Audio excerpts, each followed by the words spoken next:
Hello സുഹൃത്തുക്കളെ, ഇന്ന് രാത്രി നമ്മൾ കാലത്തിലൂടെ 400 വർഷം പിന്നോട്ടു പോകുന്നു.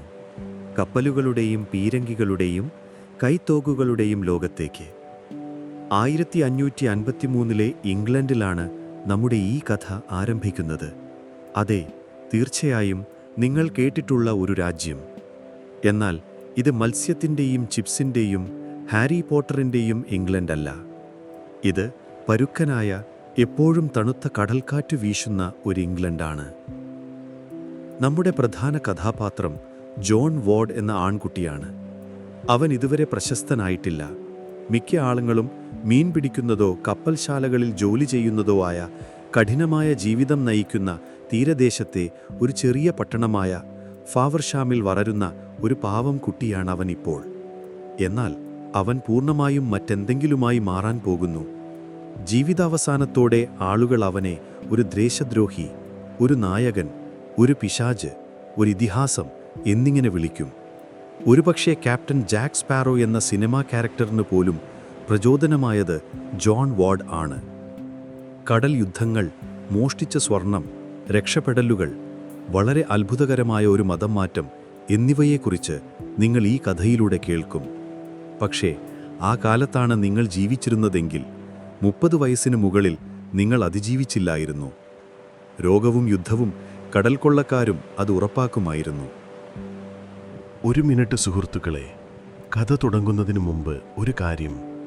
നിങ്ങൾ ഈ രാത്രി യാത്രകൾ ശരിക്കും ആസ്വദിക്കുന്നുണ്ടെങ്കിൽ വീഡിയോ ലൈക്ക് ചെയ്യാനും സ്ലംബർ സാഗ സബ്സ്ക്രൈബ് ചെയ്യാനും മറക്കരുത്. പിന്നെ നിങ്ങൾ എവിടെ നിന്നാണ് ഇത് കേൾക്കുന്നത്, ഇപ്പോൾ അവിടെ എത്ര സമയമായി എന്നതിനെക്കുറിച്ച് ഒരു കമൻ്റ് ഇടുക. കാരണം ആരൊക്കെ എവിടെ നിന്നൊക്കെയാണ് ഈ കഥ കേൾക്കുന്നതെന്ന് എനിക്ക് അറിയാൻ താൽപ്പര്യമുണ്ട്. ഇപ്പോൾ നിങ്ങളുടെ ബെഡ്റൂം ലൈറ്റുകൾ ഡിം ചെയ്യുക.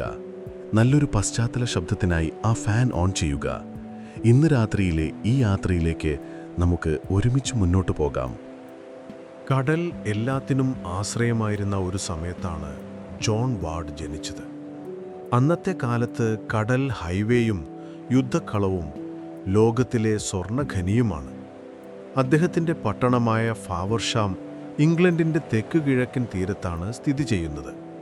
അത്ര ഫാൻസിയല്ല. മത്സ്യത്തൊഴിലാളികളും ഉപ്പ് നിർമ്മാതാക്കളും ഡോക്ക് തൊഴിലാളികളും നിറഞ്ഞതാണ്. വായു എപ്പോഴും കടൽപ്പായലിൻ്റെയും പുകയുടെയും ഗന്ധമുണ്ടാക്കുന്നു. ചെളി നിറഞ്ഞ തെരുവുകളും തുറമുഖ താടിയുലയുന്ന മരക്കപ്പലുകളും പരുക്കൻ കമ്പിളി വസ്ത്രങ്ങൾ ധരിച്ച ആളുകളും സങ്കൽപ്പിക്കുക. അതാണ് ജോണിൻ്റെ ലോകം. അവൻ ദരിദ്രനായി വളരുന്നു. അദ്ദേഹത്തിൻ്റെ അച്ഛൻ ഒരു മത്സ്യത്തൊഴിലാളിയാണെന്ന് വിശ്വസിക്കപ്പെടുന്നു. പക്ഷേ രേഖകൾ വളരെ കുറവാണ്. അക്കാലത്ത് നിങ്ങൾ ധനികനോ അപകടകാരിയോ മരിച്ചവനോ ആയിരുന്നില്ലെങ്കിൽ ആളുകൾ നിങ്ങളുടെ പേര് എഴുതിയിരുന്നില്ല. ജോൺ, അദ്ദേഹം ഇതുവരെ ധനികനല്ല, പക്ഷേ അപകടകാരിയാണോ? ഒരാൺകുട്ടി എന്ന നിലയിൽ ജോൺ എല്ലാ ദിവസവും കപ്പലുകൾ വരുന്നതും പോകുന്നതും കാണുന്നുണ്ടാകാം. ചിലർ സുഗന്ധദ്രവ്യങ്ങൾ കൊണ്ടുപോകുന്നു, മറ്റുള്ളവർ പട്ടാളക്കാരെ കൊണ്ടുപോകുന്നു. ഇംഗ്ലണ്ട് ലോകത്തിലേക്കെത്താൻ തുടങ്ങിയിരിക്കുന്നു. സ്പെയിനുമായി യുദ്ധം ചെയ്യുന്നു. ഇന്ത്യ പോലുള്ള വിദൂര ദേശങ്ങളുമായി വ്യാപാരം നടത്തുന്നു. ആഫ്രിക്കയെക്കുറിച്ച് അല്പം അമിതമായ ജിജ്ഞാസ കാണിക്കുന്നു. കടൽ കൊള്ളക്കാർ ഇതിനകം തന്നെ പുറത്തുണ്ട്. മോഷ്ടിക്കുകയും കൊള്ളയടിക്കുകയും ചെയ്യുന്നു. പക്ഷേ അവരെ കൂടുതലും കുറ്റവാളികളായാണ് കാണുന്നത്. അതിപ്പോൾ മാറാൻ പോവുകയാണ്. ജോൺ കൗമാരക്കാരനാകുമ്പോഴേക്കും ഇംഗ്ലണ്ട് സ്പെയിനുമായി യുദ്ധത്തിലാണ്. അതൊരു വലിയ കാര്യമാണ്. ആ സമയത്ത് സ്പെയിൻ അതിശക്തമാണ്. സ്വർണവും കപ്പലുകളും സ്വാധീനവും നിറഞ്ഞ് 1500കളിലെ USA പോലെ ചിന്തിക്കുക. അതേസമയം ഇംഗ്ലണ്ട് പിടിച്ചു നിൽക്കാൻ കഠിനമായി ശ്രമിക്കുന്നു. എന്നിരുന്നാലും പട്ടിണി കിടക്കുന്നതിനേക്കാൾ നല്ലത് നാവികസേനയാണ്. അവൻ കപ്പൽ കയറാനും പീരങ്കികൾ വെടിവെക്കാനും ശത്രു കപ്പലുകളിൽ കയറാനും പഠിക്കുന്നു. അവൻ മറ്റൊരു കാര്യം കൂടി പഠിക്കുന്നു. കടലിന് നിയമങ്ങളൊന്നുമില്ല. കരയിൽ നിന്ന് വളരെ അകലെ എത്തിക്കഴിഞ്ഞാൽ അത് മനുഷ്യനും തമ്മിലുള്ള മത്സരം മാത്രമാണ്. ജോണോ, അവൻ അക്കാര്യത്തിൽ ശരിക്കും മിടുക്കനാണ്. ഈ സമയത്ത് ഇംഗ്ലണ്ടിൻ്റെ നാവികസേന അതിവേഗം വളരുകയാണ്. പ്രത്യേകിച്ച് സ്പെയിനിനെതിരെ പോരാടുന്നതിന് കൂടുതൽ കപ്പലുകൾക്കായി എലിസബത്ത് രാജ്ഞിയുടെ കീഴിൽ അവർ ശ്രമിക്കുന്നു. ജോൺ ഒരു പ്രൈവറ്റിയറായി സേവനമനുഷ്ഠിക്കുന്നു. ആ വാക്ക് ഞാൻ വിശദീകരിക്കാം, കാരണം അത് പ്രധാനമാണ്. ഒരു സ്വകാര്യ വ്യക്തി അടിസ്ഥാനപരമായി ഒരു നിയമപരമായ കടൽക്കൊള്ളക്കാരനാണ്. രാജ്ഞി നിങ്ങൾക്ക് ഒരു പേപ്പർ നൽകുന്നു, ഒരു ലൈസൻസ്. അതിൽ പറയുന്നു, നിങ്ങൾ സ്പാനിഷ് കപ്പലുകളെ ആക്രമിക്കൂ, നിധിയുടെ ഒരു ഭാഗം എനിക്ക് തരൂ, അത്രമാത്രം. അപ്പോൾ ജോൺ സ്പാനിഷ് കപ്പലുകൾ റെയ്ഡ് ചെയ്യുന്നു, അവയുടെ ചരക്ക് മോഷ്ടിക്കുന്നു, സമ്പന്നനാകുന്നു. പിന്നെ ഒരു പ്രശ്നം വന്നത് യുദ്ധം അവസാനിക്കുമ്പോൾ രാജ്ഞി ആ പേപ്പർ തിരികെ എടുക്കുന്നു. പിന്നീട് ജോൺ വാർഡ് ഒരു കടൽക്കൊള്ളക്കാരനായി മാറുന്നു. ഇപ്പോൾ മിക്ക ആളുകൾക്കും അറിയാത്ത ഒരു അപൂർവ വിശദാംശമെന്തെന്നാൽ, ചില സ്വകാര്യ വ്യക്തികൾ അവരുടെ ലൈസൻസ് കാലഹരിപ്പെട്ടതിനു ശേഷം റെയ്ഡ് തുടർന്നു. അതൊരു ചോദിക്കരുത് പറയരുത് എന്ന സാഹചര്യമായിരുന്നു. അവർ പിടിക്കപ്പെടാത്തിടത്തോളം കാലം അവർ കപ്പൽ യാത്ര തുടർന്നു. ജോണോ, അവൻ നിർത്തുന്നില്ല, അവൻ പതാകകൾ മാറ്റുന്നു. ഒരു കഥയുണ്ട്, ചരിത്രകാരന്മാർ ഇതിനെക്കുറിച്ച് വാദിക്കുന്നു.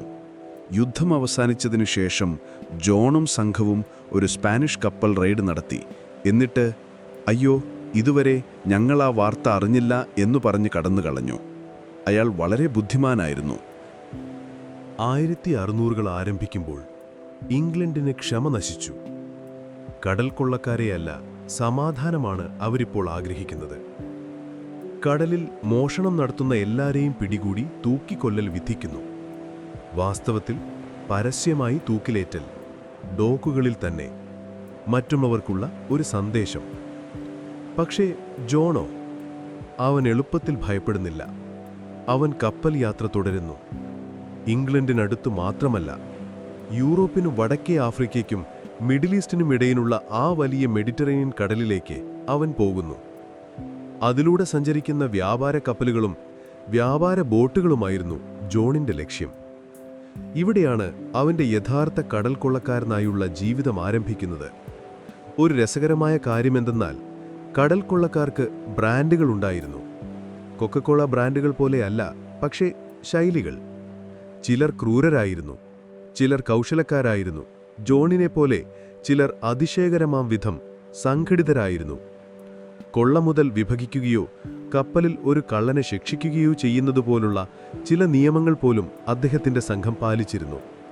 ഇത് ജനാധിപത്യമല്ല, പക്ഷെ വലിയ കുഴപ്പമില്ല.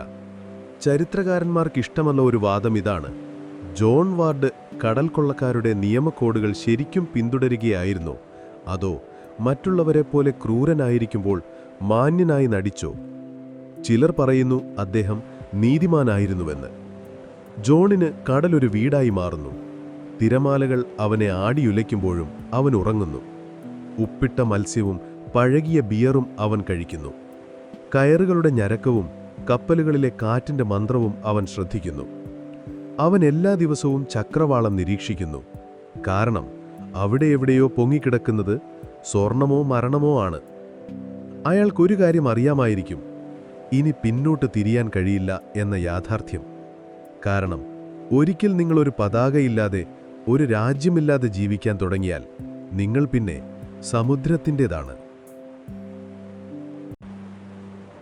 ജോൺ വാർ ഇപ്പോൾ അതിര് കടന്നിരിക്കുകയാണ്. ഇനി മുതൽ അദ്ദേഹം ഇംഗ്ലീഷ് നേവിയുടെ കപ്പൽക്കാരനല്ല, ക്വീൻ എലിസബത്ത് നൽകിയ നിയമപരമായ പ്രൈവറ്റിയർ ലൈസൻസ് ഉള്ള ഒരാളുമല്ല. അദ്ദേഹം ഒരു പരുക്കനായ കടൽക്കൊള്ളക്കാരനായിരിക്കുന്നു.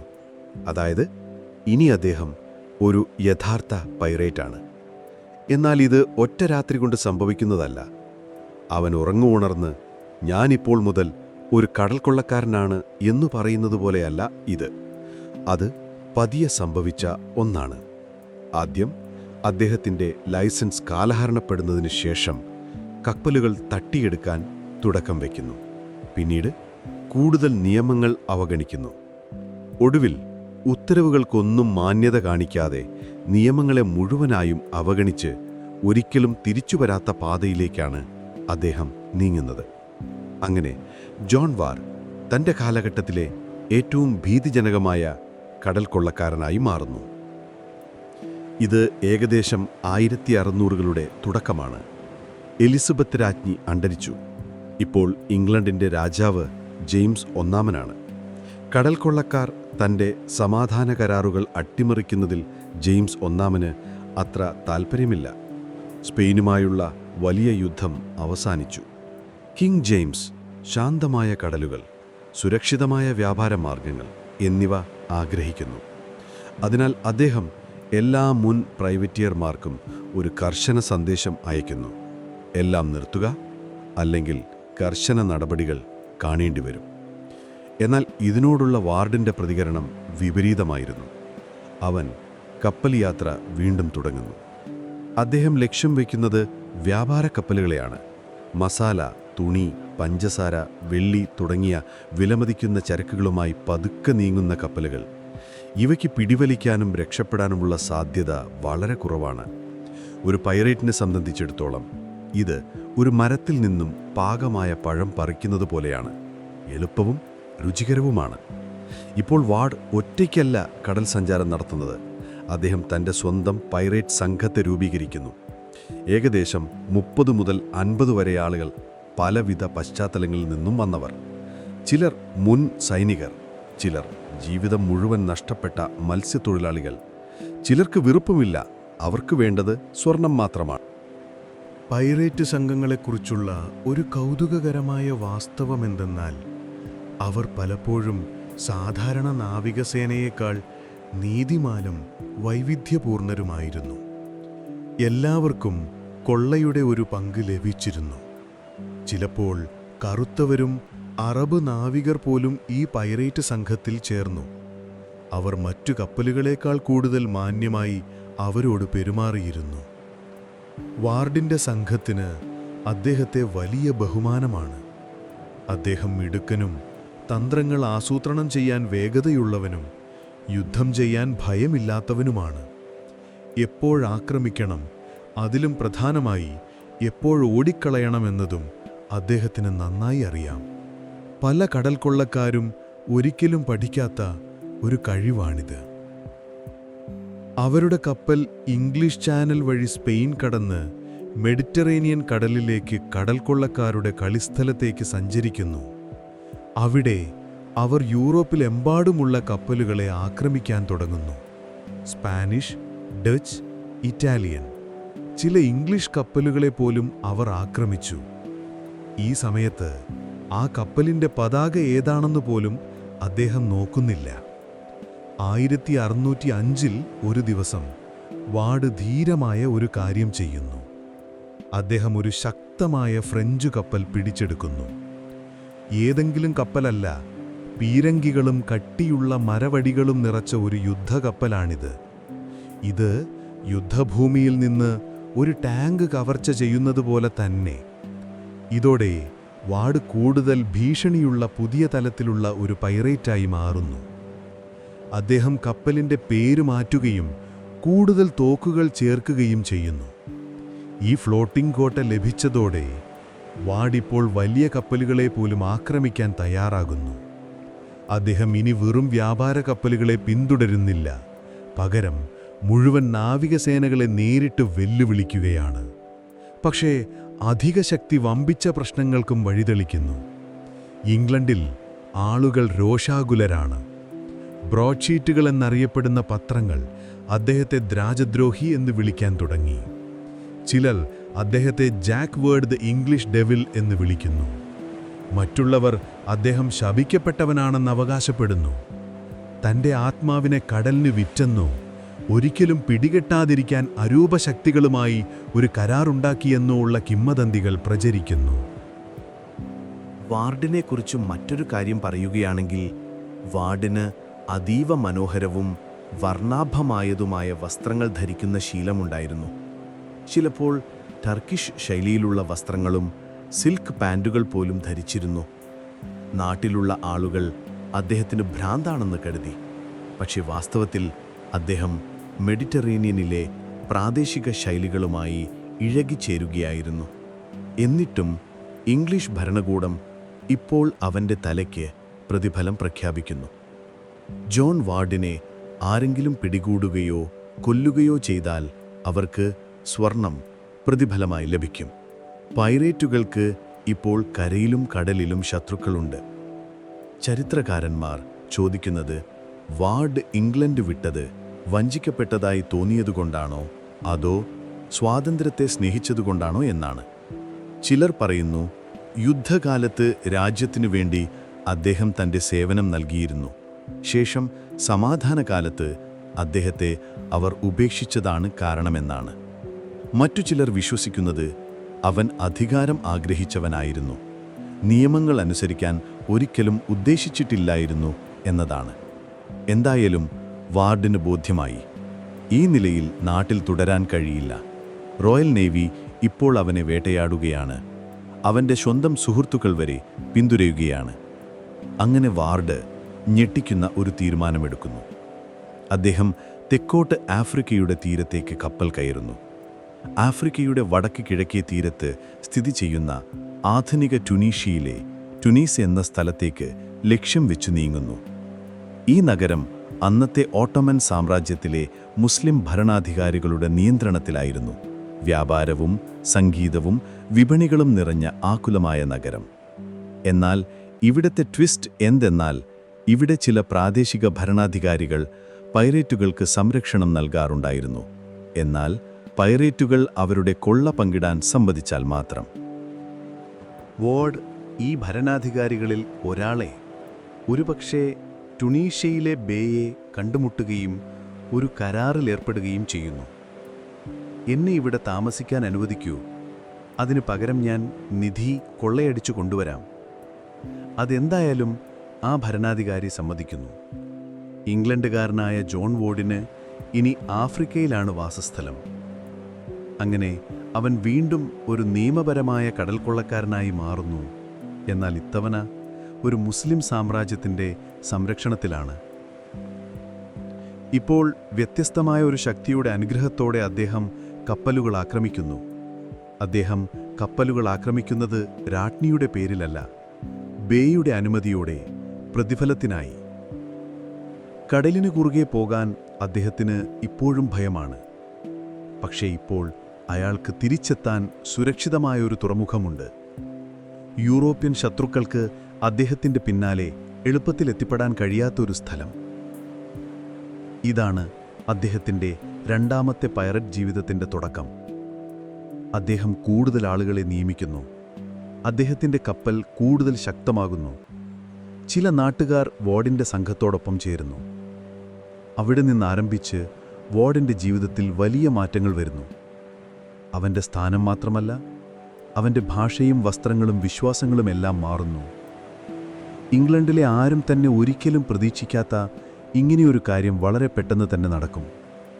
പക്ഷേ അതിലേക്ക് പോകാൻ ഇനിയും കുറച്ചു സമയം ബാക്കിയുണ്ട്. ആദ്യം നമുക്ക് ആ നിമിഷമൊന്ന് സങ്കല്പിച്ചു നോക്കാം. ടുണീസ് ഉൾക്കടലിൽ സൂര്യൻ അസ്തമിക്കുന്നു. ഈന്തപ്പനകൾ ആടിയുളയുന്നു. മാർക്കറ്റ് സ്റ്റാളുകൾ അടയ്ക്കുന്നതിൻ്റെ ശബ്ദം. ഒട്ടകങ്ങൾ ഞരങ്ങുന്നു. ജോൺ വാർഡ് തൻ്റെ മോഷ്ടിച്ച യുദ്ധക്കപ്പലിൻ്റെ ഡെക്കിലിരിക്കുന്നു. മെല്ലെ പുഞ്ചിരിക്കുന്നു. തൻ്റെ അടുത്ത നീക്കം ആസൂത്രണം ചെയ്യുന്നു. ഇനി അവൻ വെറും രക്ഷപ്പെടാൻ നോക്കുന്ന ഒരാളല്ല, അവൻ അതിലപ്പുറം ഉയരുകയാണ്. ഫേവർഷമിൽ നിന്നുള്ള ഒരു പാവം മത്സ്യത്തൊഴിലാളിയുടെ മകനല്ല ഇനിയവൻ. ഇനിയവൻ മറ്റൊരാളാണ്, ഭീഷണിയുള്ള ഒരാൾ, പുരാണങ്ങളിലേക്ക് കയറുന്ന ഒരാൾ. ഡെക്കിലൂടെ ചൂടുള്ള കാറ്റ് വീശുന്നു. ടുണീഷ്യയുടെ തീരത്തിനടുത്തുള്ള സ്വർണ്ണ തിരമാലകളിൽ സൂര്യപ്രകാശമടിക്കുന്നു. തണുത്തതും ചാരനിറത്തിലുള്ളതുമായ ഇംഗ്ലണ്ടിലെ വിശപ്പും കോപവും നിറഞ്ഞ നാവികനായിരുന്ന ജോൺ വാർഡ് ഇപ്പോൾ മെഡിറ്ററേനിയനിലെ നീലവെള്ളത്തിൽ ചൂടും നിധിയും നിറഞ്ഞ ഒരു കപ്പലിൽ സഞ്ചരിക്കുന്നു. അദ്ദേഹത്തിന് ഇപ്പോൾ ഒരു പുതിയ താവളമുണ്ട്. ടുണീഷ്യൻ തുറമുഖത്ത് അദ്ദേഹത്തിൻ്റെ കപ്പൽ സുരക്ഷിതമാണ്. കൂടാതെ പ്രാദേശിക ഭരണാധികാരിയുടെ സംരക്ഷണവും അദ്ദേഹത്തിനുണ്ട്. പകരമായി അദ്ദേഹം കൊള്ളമുതൽ അങ്ങോട്ട് കൊണ്ടുവരുന്നു, ധാരാളം. ഇവിടെയാണ് കാര്യങ്ങൾ ശരിക്കും പുരോഗമിക്കുന്നത്. ജോൺ വാർഡ് ഇപ്പോൾ ഒരു മുഴുവൻ സമയ കടൽക്കൊള്ളക്കാരനായി മാറുന്നു. ഇനി ഒളിച്ചിരിക്കുന്നില്ല, ഒരു സ്വകാര്യ വ്യക്തി എന്ന് നടിക്കുന്നില്ല. അദ്ദേഹം കപ്പലുകളെ ആക്രമിക്കുന്നു, ചരക്ക് മോഷ്ടിക്കുന്നു, എല്ലാ ആഴ്ചയും ധൈര്യശാലിയായി വളരുന്നു. അദ്ദേഹത്തിൻ്റെ സംഘവും വളർന്നു. ആളുകൾ അദ്ദേഹത്തെക്കുറിച്ച് കൂടുതൽ കേൾക്കുന്നു.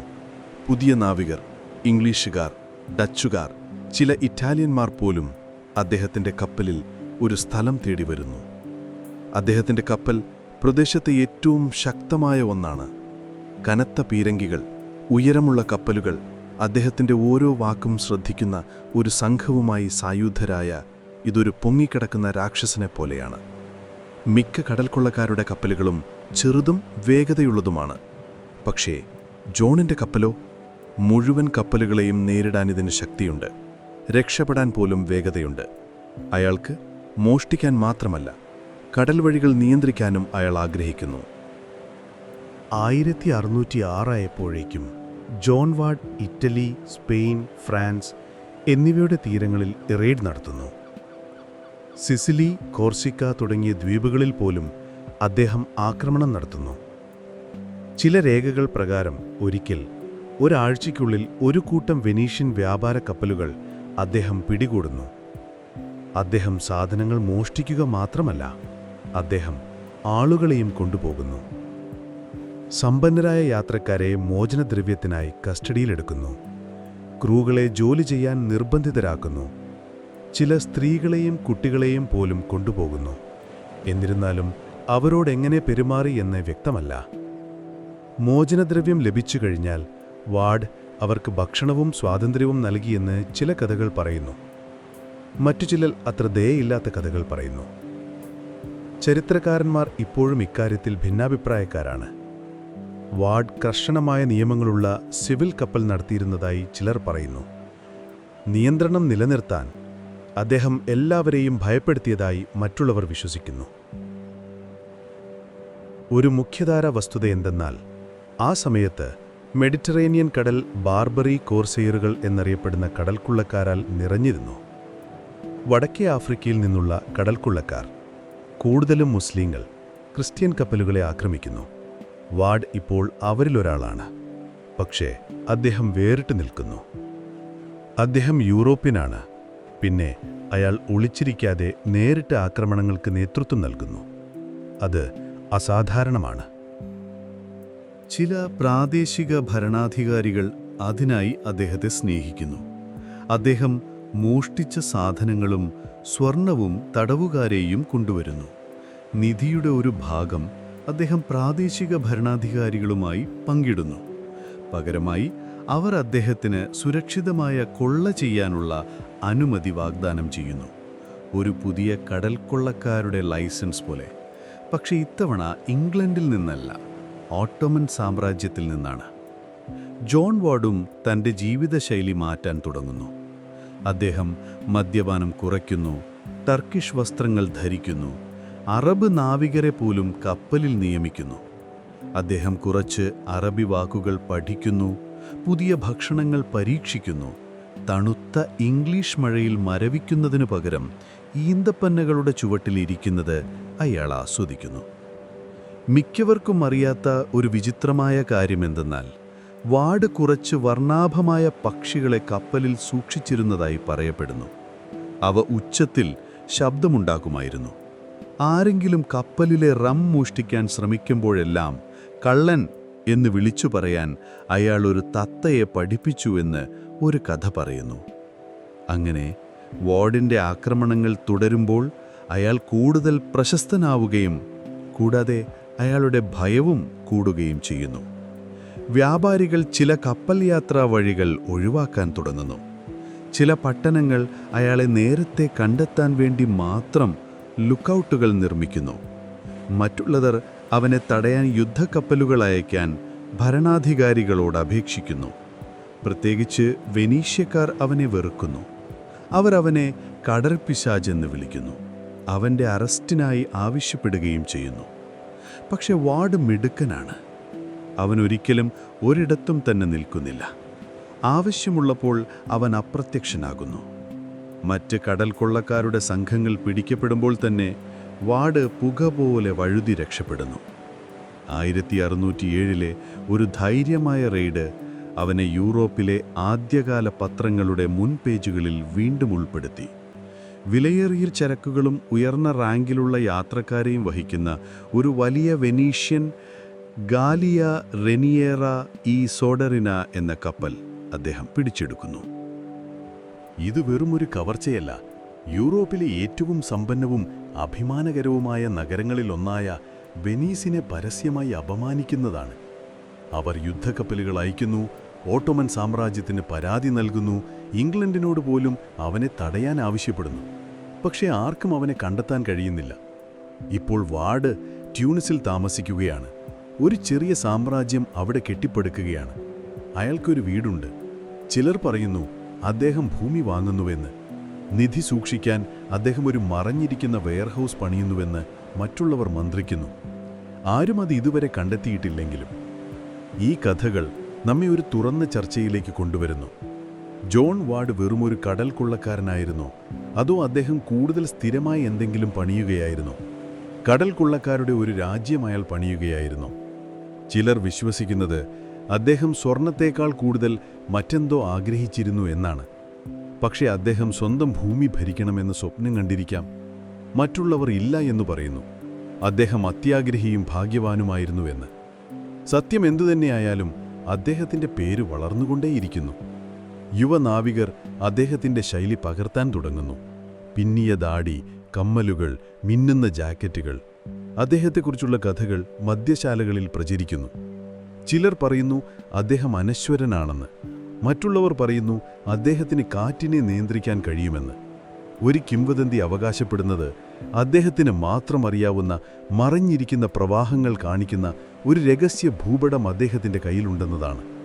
അത് പക്ഷേ അസംബന്ധമായിരിക്കാം. പക്ഷേ ഇപ്പോഴും അയാൾ എത്രമാത്രം നിഗൂഢനായി മാറിയിരിക്കുന്നു എന്നിത് കാണിക്കുന്നു. നിങ്ങൾ ഇതൊന്ന് സങ്കൽപ്പിക്കുക. 1608 ട്യൂണിസിലെവിടെ രാത്രി. ആട്ടിൻകുട്ടികളുടെയും പുകയുടെയും ഗന്ധമുള്ള വായു. മാർക്കറ്റിൽ നിന്ന് സംഗീതം ഒഴുകുകയാണ്.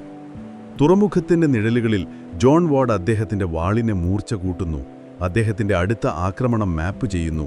ഒരു എണ്ണവിളക്കിൻ്റെ വെളിച്ചത്തിൽ സ്വർണ്ണ നാണയങ്ങൾ എണ്ണുന്നു. ഫാവർഷാമിൽ നിന്നുള്ള ആ കുട്ടി ഇപ്പോൾ ധനികനായ ഒരു കടൽ കൊള്ളക്കാരനായി മാറിക്കഴിഞ്ഞു.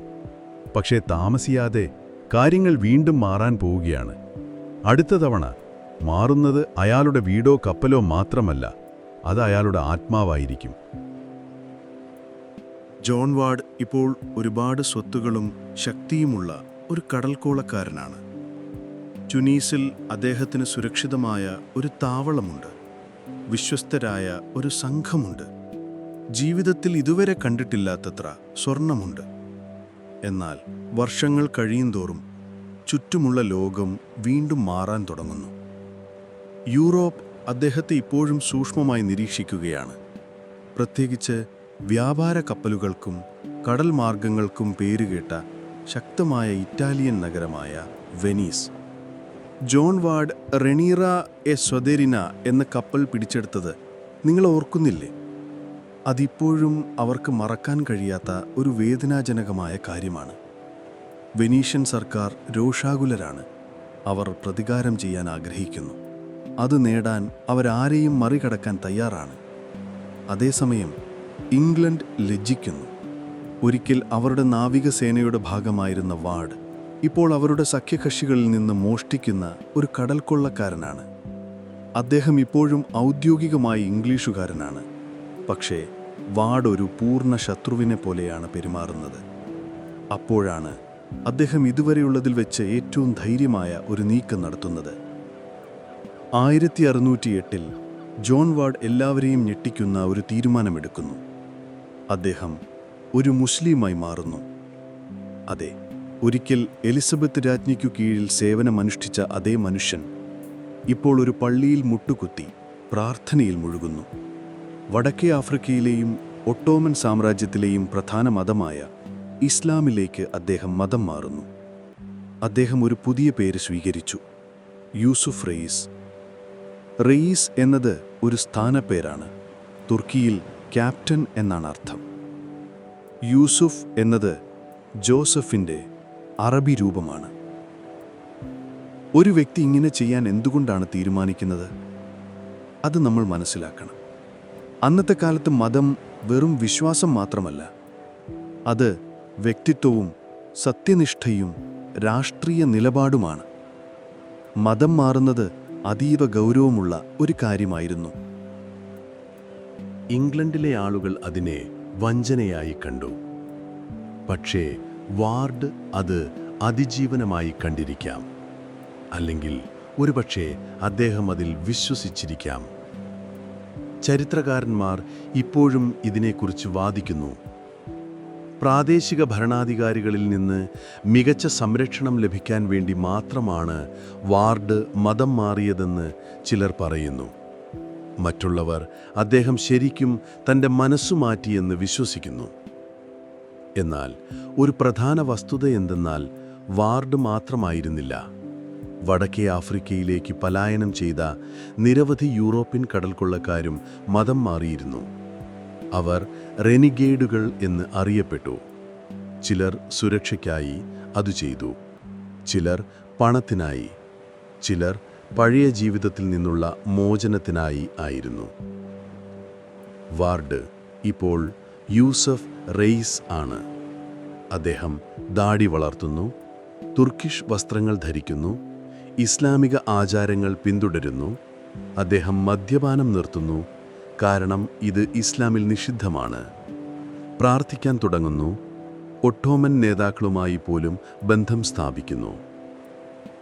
യൂറോപ്പിൽ തിരിച്ചെത്തിയപ്പോൾ ആളുകൾക്ക് അദ്ദേഹത്തോടുള്ള മനസ്സ് നഷ്ടപ്പെട്ടിരുന്നു.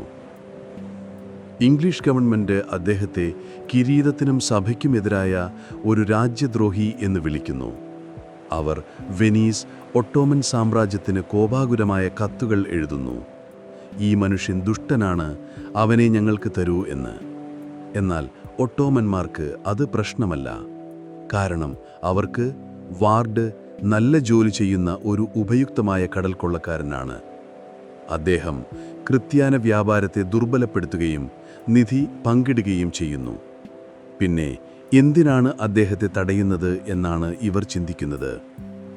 അതിനിടയിൽ ജോൺ വാർഡ് അല്ല, ഇപ്പോഴത്തെ യൂസഫ് കൂടുതൽ ശക്തനായിക്കൊണ്ടിരിക്കുന്നു. അദ്ദേഹം ഇപ്പോൾ നിരവധി കപ്പലുകൾ നിയന്ത്രിക്കുന്നു. ചില റിപ്പോർട്ടുകൾ പ്രകാരം അദ്ദേഹം കടൽക്കൊള്ളക്കാരുടെ ഒരു ചെറിയ കപ്പൽക്കൂട്ടത്തെ നിയന്ത്രിക്കുന്നു. മറ്റു ചിലർ അദ്ദേഹം ട്യൂണീഷ്യയ്ക്ക് സമീപം സാധനങ്ങൾ, ആയുധങ്ങൾ, രഹസ്യ ഡോക്കുകൾ ഉപയോഗിച്ച് ഒരു താവളം നിർമ്മിക്കുന്നുവെന്ന് അവകാശപ്പെടുന്നു. ചില കഥകളിൽ പറയുന്നത് പരുന്തുകളെ പോലെ ഇരപിടിക്കാൻ പക്ഷികളെ പരിശീലിപ്പിച്ച് വളർത്തിയിരുന്നുവെന്നാണ്. കടൽക്കൊള്ളക്കാരനായാലും അല്ലെങ്കിലും ആ മനുഷ്യനൊരു സ്റ്റൈലുണ്ടായിരുന്നു. പക്ഷെ അധികാരം എപ്പോഴും പ്രശ്നങ്ങൾ കൊണ്ടുവരുന്നു. വാർഡിൻ്റെ ചില പഴയ സുഹൃത്തുക്കൾ അദ്ദേഹത്തിനെതിരെ തിരിയാൻ തുടങ്ങുന്നു.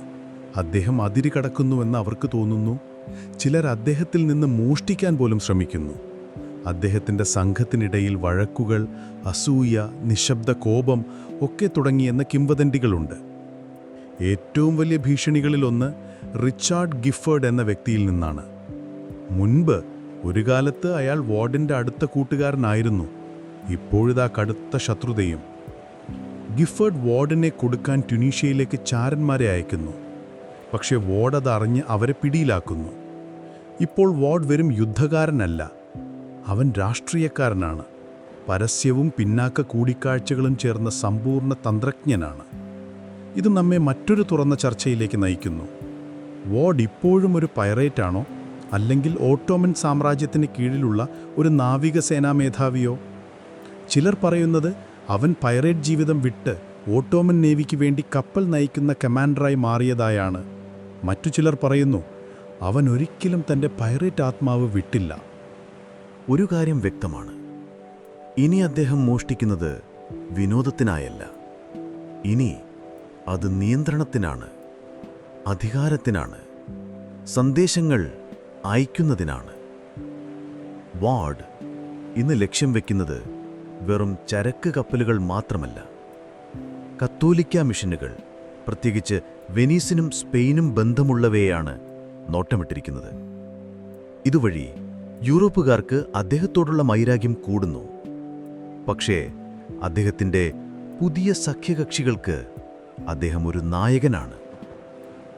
ഒരിക്കൽ വാർഡ് ട്യൂണീഷ്യയിലെ തെരുവുകളിലൂടെ നടക്കുന്നത് ഒരു നീണ്ട മേലങ്കി ധരിച്ച് വിരലുകളിൽ സ്വർണ്ണമോതിരങ്ങളും ഒരു വശത്ത് വളഞ്ഞ വാളും ധരിച്ച് കണ്ട് നാട്ടുകാർ അദ്ദേഹത്തെ ക്യാപ്റ്റൻ യൂസഫ് എന്ന് പറഞ്ഞ് സ്വാഗതം ചെയ്യുന്നു. കുട്ടികൾ അദ്ദേഹത്തെ പിന്തുടരുന്നു. വ്യാപാരികൾ കുമ്പിടുന്നു. അദ്ദേഹം ഇപ്പോൾ ഒളിച്ചിരിക്കുന്നില്ല. അദ്ദേഹം അവിടുത്തെ ഒരു VIP ആണ്. എന്നാൽ യൂറോപ്പിൽ പത്രങ്ങൾ ഒരു ഇരുണ്ട ചിത്രം വരയ്ക്കുന്നു. അവർ അവനെ കടലിൻ്റെ പിശാചെന്ന് വിളിക്കുന്നു. തൻ്റെ ആത്മാവിനെ വിറ്റ് ദൈവത്തെ ഒത്തിക്കൊടുത്തൊരു മനുഷ്യൻ. കവിതകൾ, പാട്ടുകൾ, നാടകങ്ങൾ പോലും അദ്ദേഹത്തെക്കുറിച്ച് എഴുതിയിട്ടുണ്ട്. എന്നാൽ അവയിൽ മിക്കതും നുണകളും അതിശയോക്തികളും നിറഞ്ഞതാണ്. ഒരു ഇംഗ്ലീഷ് ലഘുലേഖനയിൽ വാർഡിന് കൊമ്പുകൾ വളർന്നുവെന്ന് പറയുന്നുണ്ട്. മറ്റൊന്നിൽ അദ്ദേഹം ഒരു പുരോഹിതനെ ഭക്ഷിച്ചുവെന്ന് പറയുന്നു. തീർത്തും വന്യമായ കാര്യങ്ങളാണവ. ഈ കഥകൾ പിന്നീടുള്ള പൈററ്റ് ഇതിഹാസങ്ങൾക്ക് ഇൻസ്പയർ ചെയ്യാൻ സഹായിച്ചിട്ടുണ്ടാകാം. പ്രത്യേകിച്ച് നമുക്കെല്ലാവർക്കും അറിയാവുന്ന ഒരു മൂവി ക്യാരക്ടറിൻ്റെ വൈൽഡ് ആൻഡ് കയോട്ടിക്, പ്രവചിക്കാനാവാത്ത സ്റ്റൈലുകളെക്കുറിച്ച് അലങ്കരിക്കാൻ. പക്ഷേ നമുക്ക് അവനെപ്പറ്റി വൈകാതെ പറയാം. ഇപ്പോൾ യൂസഫ് ഒരു പുതിയ പതാകയ്ക്ക് കീഴിൽ കപ്പൽ കയറുന്നു. ഇംഗ്ലീഷല്ല, സ്പാനിഷല്ല, ഒരു തലയൊട്ടിയും എല്ലുകളും പോലുമില്ല. അദ്ദേഹം ഇപ്പോൾ ഒട്ടോമൻ സാമ്രാജ്യത്തിലേക്ക് കപ്പൽ കയറുന്നു. അവരുടെ സപ്പോർട്ടോടെ അദ്ദേഹം ആർക്കും എത്തിപ്പിടിക്കാനാവാത്ത നിലയിലെത്തിയിരിക്കുന്നു. എന്നാൽ ഏറ്റവും ശക്തനായ കടൽ കൊള്ളക്കാരനും എന്നും ടോപ്പിൽ തന്നെ തുടരാൻ കഴിയില്ല. കാറ്റുകളുടെ ദിശ വീണ്ടും മാറുകയാണ്. ഇംഗ്ലണ്ടിലെ ജോൺ വാർഡായിരുന്ന യൂസഫ് റെയ്സ് ഇപ്പോൾ സ്വന്തം നാട്ടിൽ ആർക്കും സങ്കൽപ്പിക്കാൻ പോലും കഴിയാത്ത ഒരു ജീവിതമാണ് നയിക്കുന്നത്. ദരിദ്രനായ നാവികനിൽ നിന്ന് റോയൽ നേവിയിലേക്ക്, പ്രൈവറ്റിയറിൽ നിന്ന് നിയമവിരുദ്ധനായ കടൽ കൊള്ളക്കാരനായി, ഇപ്പോൾ ടുണീസിലെ ബഹുമാന്യനായ ഒരു മുസ്ലിം കടൽ ക്യാപ്റ്റനിലേക്ക്. അത് നിങ്ങളുടെ ശരാശരി കരിയർ പാതയല്ല. എന്നാൽ നാം ഒരു കാര്യം മറക്കരുത്. മൃദുവായ വസ്ത്രം ധരിച്ച് ദിവസത്തിൽ 5 തവണ പ്രാർത്ഥന നടത്തിയാലും വാർഡിൻ്റെ കൈകളിൽ ഇപ്പോഴും രക്തക്കറ പുരണ്ടിയിരിക്കുന്നു. അതിൽ പലതും കപ്പലുകൾ കൊള്ളയടിക്കുക, ബന്ധികളാക്കുക, വഴിയിൽ നിൽക്കുന്ന ആരെയും മുക്കിക്കൊല്ലുക എന്നിവയിലൂടെയാണ് അദ്ദേഹത്തിൻ്റെ പ്രശസ്തി. ഇപ്പോഴും അതേ മൂർച്ചയുള്ള കണ്ണുള്ള കടൽ ബുദ്ധിമാനായ മനുഷ്യനാണ് അദ്ദേഹം. യൂസഫ് ഇപ്പോൾ സമ്പന്നനായതിനാൽ വെറുതെ വിശ്രമജീവിതം നടത്തുകയല്ല. അയാൾ വീണ്ടും വളരുന്നു. മെഡിറ്ററേനിയനിലെ, ഒരുപക്ഷെ ലോകത്തിലെ ഏറ്റവും ശക്തനായ കടൽ കൊള്ളക്കാരിൽ ഒരാളായി അദ്ദേഹം മാറുന്നു. പ്രത്യേകിച്ച് കപ്പൽ പാതകളിൽ അദ്ദേഹത്തിൻ്റെ പുതിയ പേര് വ്യാപകമായി വ്യാപിക്കുന്നു. വ്യാപാരി ക്യാപ്റ്റന്മാർ ഉറങ്ങുന്നതിനു മുമ്പ് അദ്ദേഹത്തെക്കുറിച്ച് മന്ത്രിക്കുന്നു. അയാളുടെ കപ്പൽ ഇപ്പോൾ ഒട്ടോമൻ പതാകകൾ പറത്തി ഒരു ഷ്രാവിനെപ്പോലെ കടലിലൂടെ കടന്നുപോകുന്നു. അയാൾ ഇനി അതിജീവനത്തിനായി ആക്രമണം നടത്തുന്നില്ല. അധികാരത്തിനും തന്ത്രത്തിനും വേണ്ടിയാണ് അയാൾ എപ്പോൾ ആക്രമണം നടത്തുന്നത്. യൂസഫ് ഇപ്പോൾ ഒറ്റയ്ക്ക് പ്രവർത്തിക്കുന്നില്ല. മറ്റു മുസ്ലിം കടൽ കൊള്ളക്കാരുടെ നേതാക്കളുമായി, പ്രത്യേകിച്ച് അൽജിയേഴ്സിൽ നിന്നും ട്രിപ്പോളിയിൽ നിന്നുമുള്ളവരുമായി അദ്ദേഹം അടുത്ത ബന്ധം സ്ഥാപിക്കുന്നു.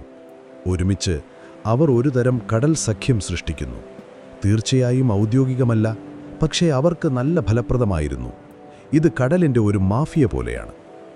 ഈ കടൽ കൊള്ളക്കാരുടെ കപ്പലുകൾ ദുർബല മേഖലകളെ ലക്ഷ്യമിടാൻ ഒരുമിച്ചു പ്രവർത്തിക്കാൻ തുടങ്ങുന്നു. സ്പെയിനിനും അവരുടെ അമേരിക്കൻ കോളനികൾക്കുമിടയിലുള്ള വ്യാപാര പാതകൾ, ആഡംബര വസ്തുക്കൾ വഹിക്കുന്ന ഇറ്റാലിയൻ ഷിപ്പിംഗ് ലൈനുകൾ, ഇംഗ്ലീഷ് കപ്പലുകൾ പോലും, അതെ, അദ്ദേഹത്തിൻ്റെ പഴയ രാജ്യത്തിൻ്റെ കപ്പലുകളും അദ്ദേഹം ആക്രമിച്ചിരുന്നു. ഇത് നമ്മെ ഒരു മുഖ്യധാരാ ചരിത്ര വസ്തുതയിലേക്ക് നയിക്കുന്നു. ആ സമയത്ത് യൂറോപ്പിലെ കടൽ വ്യാപാരത്തിന് ഏറ്റവും ഭയപ്പെടുന്ന പ്രദേശമായി ബാർബറി കോസ്റ്റ് മാറുന്നു. യൂസഫിനെ പോലെ അവിടുത്തെ കടൽ കൊള്ളക്കാർ അടിസ്ഥാനപരമായി കടലിനെ ബന്ധികളാക്കുന്നു. യൂസഫിൻ്റെ സമർത്ഥമായ തന്ത്രങ്ങളിലൊന്ന് അവൻ പിടിക്കുന്ന എല്ലാ നാവികരെയും കൊല്ലുന്നില്ല എന്നതാണ്. പലപ്പോഴും അയാൾ ആളുകളെ പോകാൻ അനുവദിക്കാറുണ്ട്. പക്ഷേ അവർ അവരുടെ സർക്കാരുകൾക്ക് യൂസഫിൽ നിന്നുള്ള ഒരു സന്ദേശം തിരികെ നൽകണം. ആ സന്ദേശം ഇങ്ങനെയാണ്: യൂസഫ് റെയ്സ് ഇപ്പോൾ ഈ കടൽ ഭരിക്കുന്നു. കപ്പം കൊടുക്കുക, അല്ലെങ്കിൽ എല്ലാം നഷ്ടപ്പെടുത്തുക. ഭയത്തിലും യുക്തിയിലും അധിഷ്ഠിതമായ ഒരു രീതിയാണിത്. ശത്രുക്കളെ നിസ്സഹായരാക്കി മാറ്റിയാൽ സുരക്ഷിതരായിരിക്കാൻ അവർ എന്തും ചെയ്യും. പലപ്പോഴും അവർ അതുതന്നെ ചെയ്തു. ജനോവ, നേപ്പിൾസ് പോലുള്ള നഗരങ്ങൾ അവരുടെ കപ്പലുകൾ വെറുതെ വിടാൻ കടൽ കൊള്ളക്കാർക്ക് പണം നൽകാൻ തുടങ്ങി. ഒരു വിചിത്രമായ വിശദാംശം എന്തെന്നാൽ, പിടിച്ചെടുത്ത കപ്പൽ ഒരിക്കൽ അതിൻ്റെ ഉടമയ്ക്ക് തിരികെ വിൽക്കാൻ യൂസഫ് ശ്രമിച്ചു. പക്ഷേ ഇരട്ടി വിലയ്ക്ക്. ഉടമ വിസമ്മതിച്ചു. അതിനാൽ യൂസഫ് കപ്പൽ മറ്റൊരു കടൽ കൊള്ളക്കാരുടെ സംഘത്തിന് വിറ്റു. അതിനെയാണ് ക്രൂരമായ ബിസിനസ് എന്ന് വിളിക്കുന്നത്, അല്ലേ? ഇംഗ്ലണ്ടിൽ വാർഡിൻ്റെ ഇതിഹാസം തിളച്ചുമറിയുകയാണ്. പത്രങ്ങളെല്ലാം അതിശയോക്തിപരമായി പറയുന്നു. ഒരു ലേഖനം പറയുന്നത് അദ്ദേഹം 100 കപ്പലുകൾ നിയന്ത്രിക്കുന്നു. അദ്ദേഹം അങ്ങനെ ചെയ്യുന്നില്ല. മറ്റൊന്ന് പറയുന്നത് അദ്ദേഹം ഇംഗ്ലണ്ട് ആക്രമിക്കാൻ പദ്ധതിയിടുന്നു എന്നാണ്. അദ്ദേഹം അതും ചെന്നാണ് ഉദ്ദേശിച്ചിട്ടില്ല. എന്നാൽ കിംവദന്തികൾ ഫലപ്രദമാണ്. അദ്ദേഹത്തിൻ്റെ പേര് തെരുവു സംസാരത്തിലും നാവിക ഗാനങ്ങളിലും കുട്ടികളുടെ പേടിസ്വപ്നങ്ങളുടെയും പോലും ഭാഗമായി തീരുന്നു. ഇത് യൂസഫിനെക്കുറിച്ച് ഏറ്റവും ചർച്ച ചെയ്യപ്പെടുന്ന വിഷയങ്ങളിൽ ഒന്നിലേക്ക് നമ്മെ എത്തിക്കുന്നു. ഇംഗ്ലണ്ട് വിട്ടുപോയതിൽ അദ്ദേഹം ഖേദിച്ചിരുന്നോ എന്ന്. ചില പണ്ഡിതന്മാർ കരുതുന്നത് അദ്ദേഹം രാജാക്കന്മാരാൽ വഞ്ചിക്കപ്പെട്ടതായി തോന്നിയെന്നും ഇസ്ലാമിൽ സമാധാനം കണ്ടെത്തിയെന്നുമാണ്. മറ്റു ചിലർ പറയുന്നത് അദ്ദേഹം എപ്പോഴും തൻ്റെ മാതൃരാജ്യത്തെ വെറുത്തിരുന്നു എന്നാണ്. ചിലർ വിശ്വസിക്കുന്നത് അദ്ദേഹത്തിന് ഏറ്റവും ശക്തി നൽകിയ പാത പിന്തുടർന്നു എന്നാണ്. സത്യം ആർക്കും അറിയില്ല. കാരണം അദ്ദേഹത്തിൻ്റെ സ്വകാര്യ ഡയറി നമ്മുടെ കയ്യിലില്ല. കത്തുകൾ, കഥകൾ, ഊഹങ്ങൾ എന്നിവ മാത്രം. ട്യൂണിസിൽ യൂസഫ് ഒരു പ്രഭുവിനെ പോലെ ജീവിക്കാൻ തുടങ്ങുന്നു. അദ്ദേഹം ഒരു വലിയ വീട് വാങ്ങുന്നു, ഒരുപക്ഷെ ഒരു കൊട്ടാരം പോലും. അദ്ദേഹം കാവൽക്കാരെ നിയമിക്കുന്നു. ഒരു പ്രഭുവിനെ പോലെ അദ്ദേഹം മാർക്കറ്റുകളിലൂടെ നടക്കുന്നു. അദ്ദേഹം ഇപ്പോൾ ഒളിച്ചിരിക്കുന്നില്ല. അദ്ദേഹത്തെ ബഹുമാനിക്കുന്നു. ചിലർ അദ്ദേഹത്തെ സ്നേഹിക്കുകയും ചെയ്യുന്നുണ്ട്. ഒരു യൂറോപ്യൻ സന്ദർശകനിൽ നിന്നുള്ള ഒരു റിപ്പോർട്ട് പ്രകാരം യൂസഫ് റമദാനിൽ ദരിദ്ര കുടുംബങ്ങൾക്ക് സ്വർണം നൽകുകയും മോഷ്ടിച്ച സാധനങ്ങൾ ഉപയോഗിച്ച് അനാഥർക്ക് ഭക്ഷണം നൽകുകയും ചെയ്തിരുന്നു എന്നാണ്. മറ്റൊരു റിപ്പോർട്ട് പ്രകാരം അദ്ദേഹത്തിന് 30-ലധികം വേലക്കാരും ഓറഞ്ച് മരങ്ങളും ഒരു ചെറിയ നീരുറാവും നിറഞ്ഞ ഒരു രഹസ്യ പൂന്തോട്ടവും ഉണ്ടായിരുന്നു. തീർച്ചയായും അദ്ദേഹം എല്ലാ മുറികളിലും ആയുധങ്ങൾ സൂക്ഷിക്കുകയും തലയിണയ്ക്കടിയിൽ ഒരു വാളുമായി ഉറങ്ങുകയും ചെയ്തു. യൂസഫിൻ്റെ ഈ പതിപ്പ് സങ്കീർണമാണ്. അദ്ദേഹം പ്രാർത്ഥിക്കുന്ന ഒരു കടൽ കൊള്ളക്കാരനാണ്. വിശക്കുന്നവർക്ക് ഭക്ഷണം നൽകുന്ന ഒരു കള്ളൻ. കപ്പലുകൾ മോഷ്ടിക്കുകയും നാവികസേനയെ മുക്കുകയും ചെയ്ത ഒരാൾ. എന്നിട്ടും അയാൾക്ക് അയൽക്കാരുമായി സമാധാനം സ്ഥാപിക്കാൻ കഴിഞ്ഞിരിക്കുന്നു. നാം അതിൽ വെള്ള പൂശരുത്. അയാൾ ഇപ്പോഴും നിരപരാധികളെ ആക്രമിക്കുകയും കൊള്ളയടിക്കുകയും ചെയ്യുന്നുണ്ട്. പക്ഷേ അവൻ്റെ കണ്ണിൽ അവൻ സ്വയം ഒരു യോദ്ധാവായിട്ടായിരിക്കും കണ്ടത്, കുറ്റവാളിയായിട്ടല്ല. അക്കാലത്ത് രാജാക്കന്മാരും സാമ്രാജ്യങ്ങളും കളിച്ച അതേ വൃത്തികെട്ട കളിയാണ് അവരും കളിക്കുന്നതെന്ന് പല കടൽക്കൊള്ളക്കാരും പലപ്പോഴും വിശ്വസിച്ചിരുന്നു. നിങ്ങളിത് സങ്കൽപ്പിക്കുക.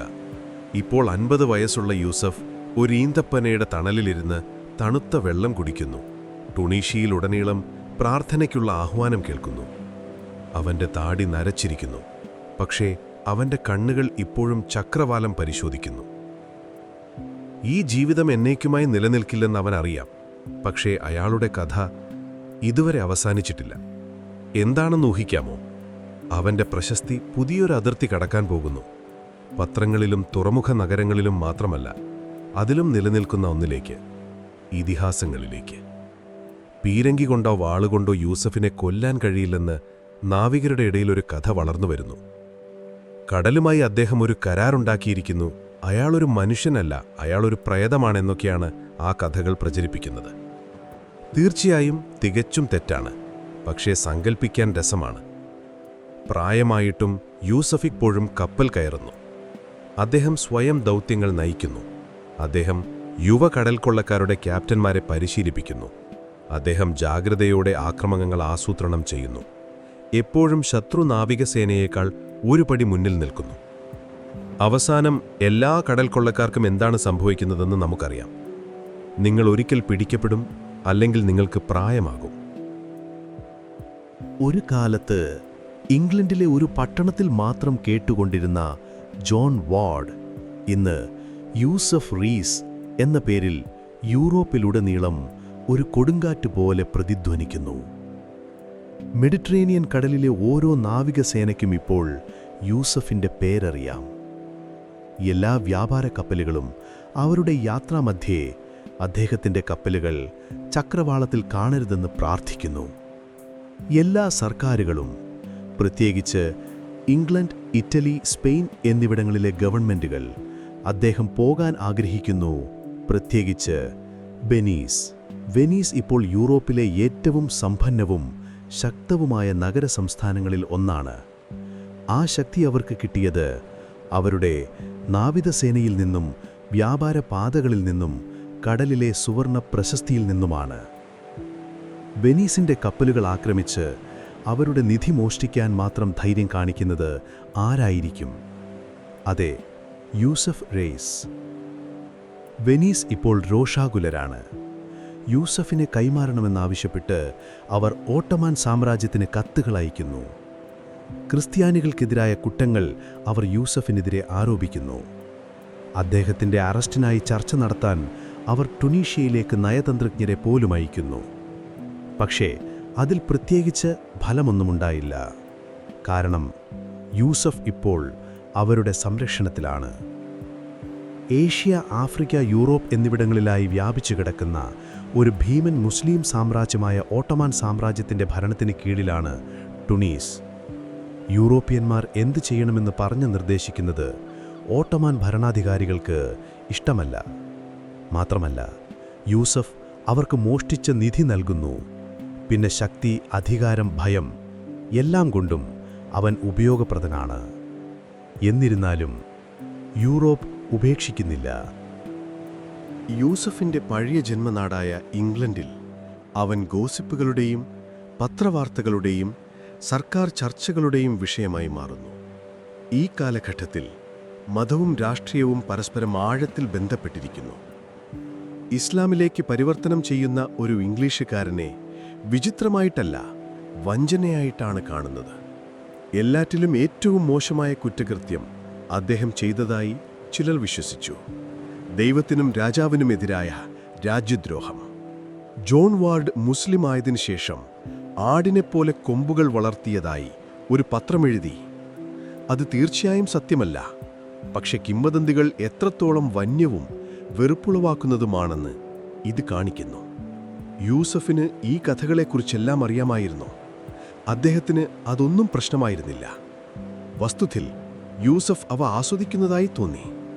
ഭയം ഒരു ഉപകരണമാണെന്ന് അവൻ അറിയാമായിരുന്നു.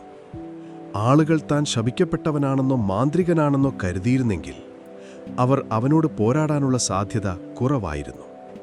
യൂസഫ് വ്യാപാര കപ്പലുകളെ ആക്രമിക്കുക മാത്രമല്ല ചെയ്തത്, സൈനിക കപ്പലുകൾക്കെതിരെയും അവൻ വിജയിച്ചു. ഇത് യൂറോപ്പിനെ ശരിക്കും പരിഭ്രാന്തരാക്കിയ ഒരു കാര്യമാണ്. അതെ, യുദ്ധക്കപ്പലുകളിൽ നിന്ന് അവൻ പിന്മാറിയില്ല. അവയുടെ നീക്കങ്ങൾ പഠിച്ചു, അവയുടെ അന്ധത മനസ്സിലാക്കി, അപ്രതീക്ഷിത ആക്രമണങ്ങൾ ആസൂത്രണം ചെയ്തു. ഒരു പ്രശസ്ത കഥയിൽ വ്യാജ പതാകയ്ക്ക് കീഴിൽ ഒരു ചെറിയ കപ്പൽ ഓടിച്ചുകൊണ്ട് ഒരു വലിയ സ്പാനിഷ് ഗാലിയനെ കബളിപ്പിച്ചു. തുടർന്ന് അടുത്തുള്ള ഒരു ദ്വീപിന് പിറകിൽ മറഞ്ഞിരിക്കുന്ന 2 കപ്പലുകൾ കൂടി ഉപയോഗിച്ച് അവരെ ആക്രമിച്ചു. ആരും അത് വരുന്നത് കണ്ടില്ല. സ്പാനിഷ് ക്യാപ്റ്റൻ കഷ്ടിച്ചു രക്ഷപ്പെട്ടു. യൂസഫിന് വൃത്തികെട്ട കളി കളിക്കാൻ അറിയാം, പക്ഷേ മിടുക്കനായിരുന്നു. അതാണ് അവനെ വ്യത്യസ്തനാക്കിയത്. ഇനി നമുക്ക് വീണ്ടും രാഷ്ട്രീയം സംസാരിക്കാം. യൂസഫ് ഇപ്പോൾ വളരെ പ്രശസ്തനായതിനാൽ അദ്ദേഹത്തിൻ്റെ പേര് വലിയ യൂറോപ്യൻ ശക്തികൾ തമ്മിലുള്ള തർക്കങ്ങളിലേക്ക് വലിച്ചിഴയ്ക്കപ്പെട്ടു. വെനീസ് അവനെ ഞങ്ങൾക്ക് തരൂ എന്ന് വിളിച്ചുകൊണ്ടിരുന്നു. ഇംഗ്ലണ്ട് പറഞ്ഞു, അവനിനി ഞങ്ങളുടെ പ്രശ്നമല്ല. ടൂണിസിലെ ഓട്ടോമൻ ഭരണാധികാരികൾ അവനിപ്പോൾ ഞങ്ങളോടൊപ്പമുണ്ട് എന്ന് പറഞ്ഞു. എന്നാൽ യൂസഫ് റീഡ് തുടർന്നു. ക്ഷമിക്കണമെന്നാവശ്യപ്പെട്ട് അദ്ദേഹം ഇംഗ്ലണ്ടിനൊരു കത്തെഴുതി.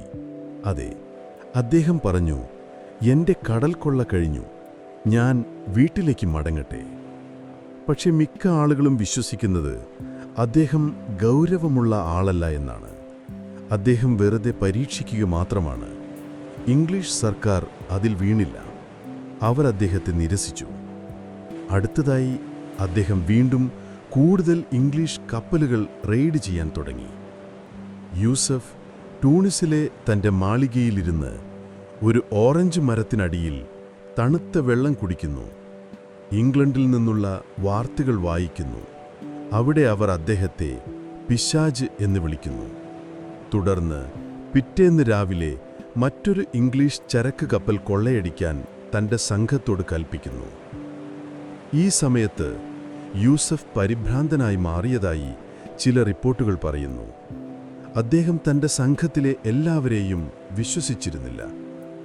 ചാരന്മാർ തന്നെ നിരീക്ഷിക്കുന്നുണ്ടെന്ന് അദ്ദേഹം വിശ്വസിച്ചു.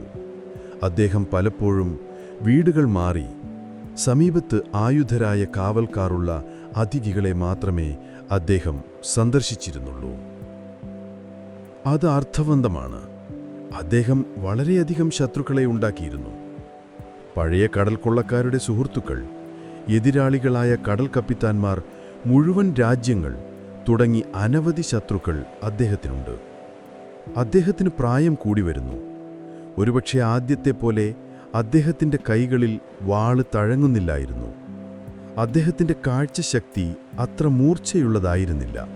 പക്ഷേ അദ്ദേഹത്തിന് ഇപ്പോഴും ആ പഴയ മനസ്സുണ്ടായിരുന്നു. യൂസഫിനെ പോലുള്ള കടൽ കൊള്ളക്കാർ തങ്ങളുടെ നിധി സിനിമകളിലെ പോലെ വലിയ കൂമ്പാരങ്ങളിൽ സൂക്ഷിച്ചിരുന്നില്ല. അവർ സ്വർണത്തിൻ്റെ ഭൂരിഭാഗവും ചെലവഴിച്ചു, വ്യാപാരം ചെയ്തു, അല്ലെങ്കിൽ മറച്ചുവെച്ചു.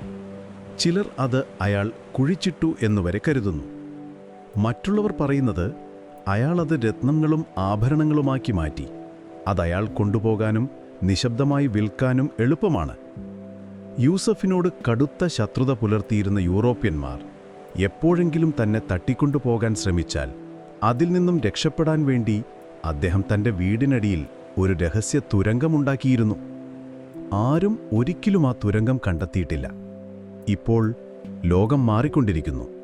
പുതിയ നാവികസേനകൾ രൂപപ്പെടുകയാണ്. വ്യാപാരമാർഗങ്ങൾ കൂടുതൽ മികച്ച രീതിയിൽ സംരക്ഷിക്കപ്പെടുന്നു. കടൽക്കൊള്ള കൂടുതൽ ദുഷ്കരമാവുകയാണ്. യൂസഫിന് അത് തോന്നിത്തുടങ്ങുന്നു. കടൽ ഇപ്പോഴും അദ്ദേഹത്തിൻ്റെ വീടാണ്, പക്ഷേ അത് യുദ്ധക്കപ്പലുകളാൽ നിറഞ്ഞിരിക്കുന്നു. യൂറോപ്പ്, പ്രത്യേകിച്ച് വെനിസ്, അദ്ദേഹത്തെ പിടിക്കുന്ന ആർക്കും വലിയ സമ്മാനങ്ങൾ വാഗ്ദാനം ചെയ്യുന്നു. നിങ്ങളൊരു നാവികനാണെന്ന് സങ്കല്പിച്ചു നോക്കൂ. തളർന്നുപോയി ക്ഷീണിതനാണ്. യൂസഫ് റെയ്സിനെ കൊല്ലുന്നവരെ കാത്തിരിക്കുന്ന ഒരു സ്വർണ്ണ കൂമ്പാരമുണ്ടെന്ന് നിങ്ങൾ കേൾക്കുന്നു. അതാരെയും അയാൾക്കെതിരെ തിരിയാൻ പ്രേരിപ്പിക്കും. പക്ഷെ ആരും അടുത്തേക്ക് വരില്ല. കാരണം ഇപ്പോൾ 50കളിലോ 60കളിലോ പ്രായമുള്ള യൂസഫ് ഇപ്പോഴും 5 ചുവടുകൾ മുന്നോട്ട് ചിന്തിക്കുന്നു. അദ്ദേഹം ഇപ്പോഴും കപ്പൽ യാത്രകയാണ്, ഇപ്പോഴും പോരാടുകയാണ്. പക്ഷെ നിരീക്ഷിക്കുന്നു, ചക്രവാളം കാണുന്നു, വഞ്ചനയ്ക്കായി കാത്തിരിക്കുന്നു. കടൽ മാറുകയാണ്. യൂസഫ് റെയ്സിനത് അറിയാം. കടൽ കൊള്ള മുമ്പത്തെ പോലെ എളുപ്പമല്ല.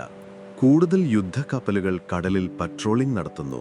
കൂടുതൽ വ്യാപാര കപ്പലുകൾ സായുധ ഗാർഡുകളുമായി കൂട്ടമായി സഞ്ചരിക്കുന്നു. യൂറോപ്യൻ ശക്തികൾ കടൽ കൊള്ള ഗൗരവമായി എടുക്കുന്നു. അവരിപ്പോൾ പരാതിപ്പെടുക മാത്രമല്ല, യൂസഫിനെ പോലെയുള്ള ആളുകളെ വേട്ടയാടാൻ അവർ വലിയ വേഗതയേറിയ കപ്പലുകളെയും മികച്ച പരിശീലനം ലഭിച്ച സൈനികരെയും അയക്കുന്നു. എന്നാൽ യൂസഫ് പരിഭ്രാന്തനാകുന്നില്ല. അവൻ കൂടുതൽ മോശമായ സാഹചര്യങ്ങളിലൂടെ കടന്നുപോയി. പക്ഷേ അയാൾ പിടിച്ചുനിന്നു. വലുതും നന്നായി സംരക്ഷിക്കപ്പെട്ടതുമായ വ്യാപാര കപ്പലുകളെ പിന്തുടരുന്നതിന് പകരം അവൻ വീണ്ടും ചെറുതും ദുർബലവുമായ കപ്പലുകളെ ആക്രമിക്കാൻ തുടങ്ങുന്നു. അവൻ തൻ്റെ ലക്ഷ്യങ്ങളെക്കുറിച്ച് കൂടുതൽ ശ്രദ്ധാലുവാകുന്നു. ഓട്ടോമൻ സാമ്രാജ്യത്തിൽ നിന്നുള്ള കപ്പലുകൾ അവൻ ഒഴിവാക്കുകയും പകരം ദുർബലമായ യൂറോപ്യൻ പട്ടണങ്ങളും വ്യാപാര പാതകളും അവൻ കൊള്ളയടിക്കാൻ തിരഞ്ഞെടുക്കുന്നു.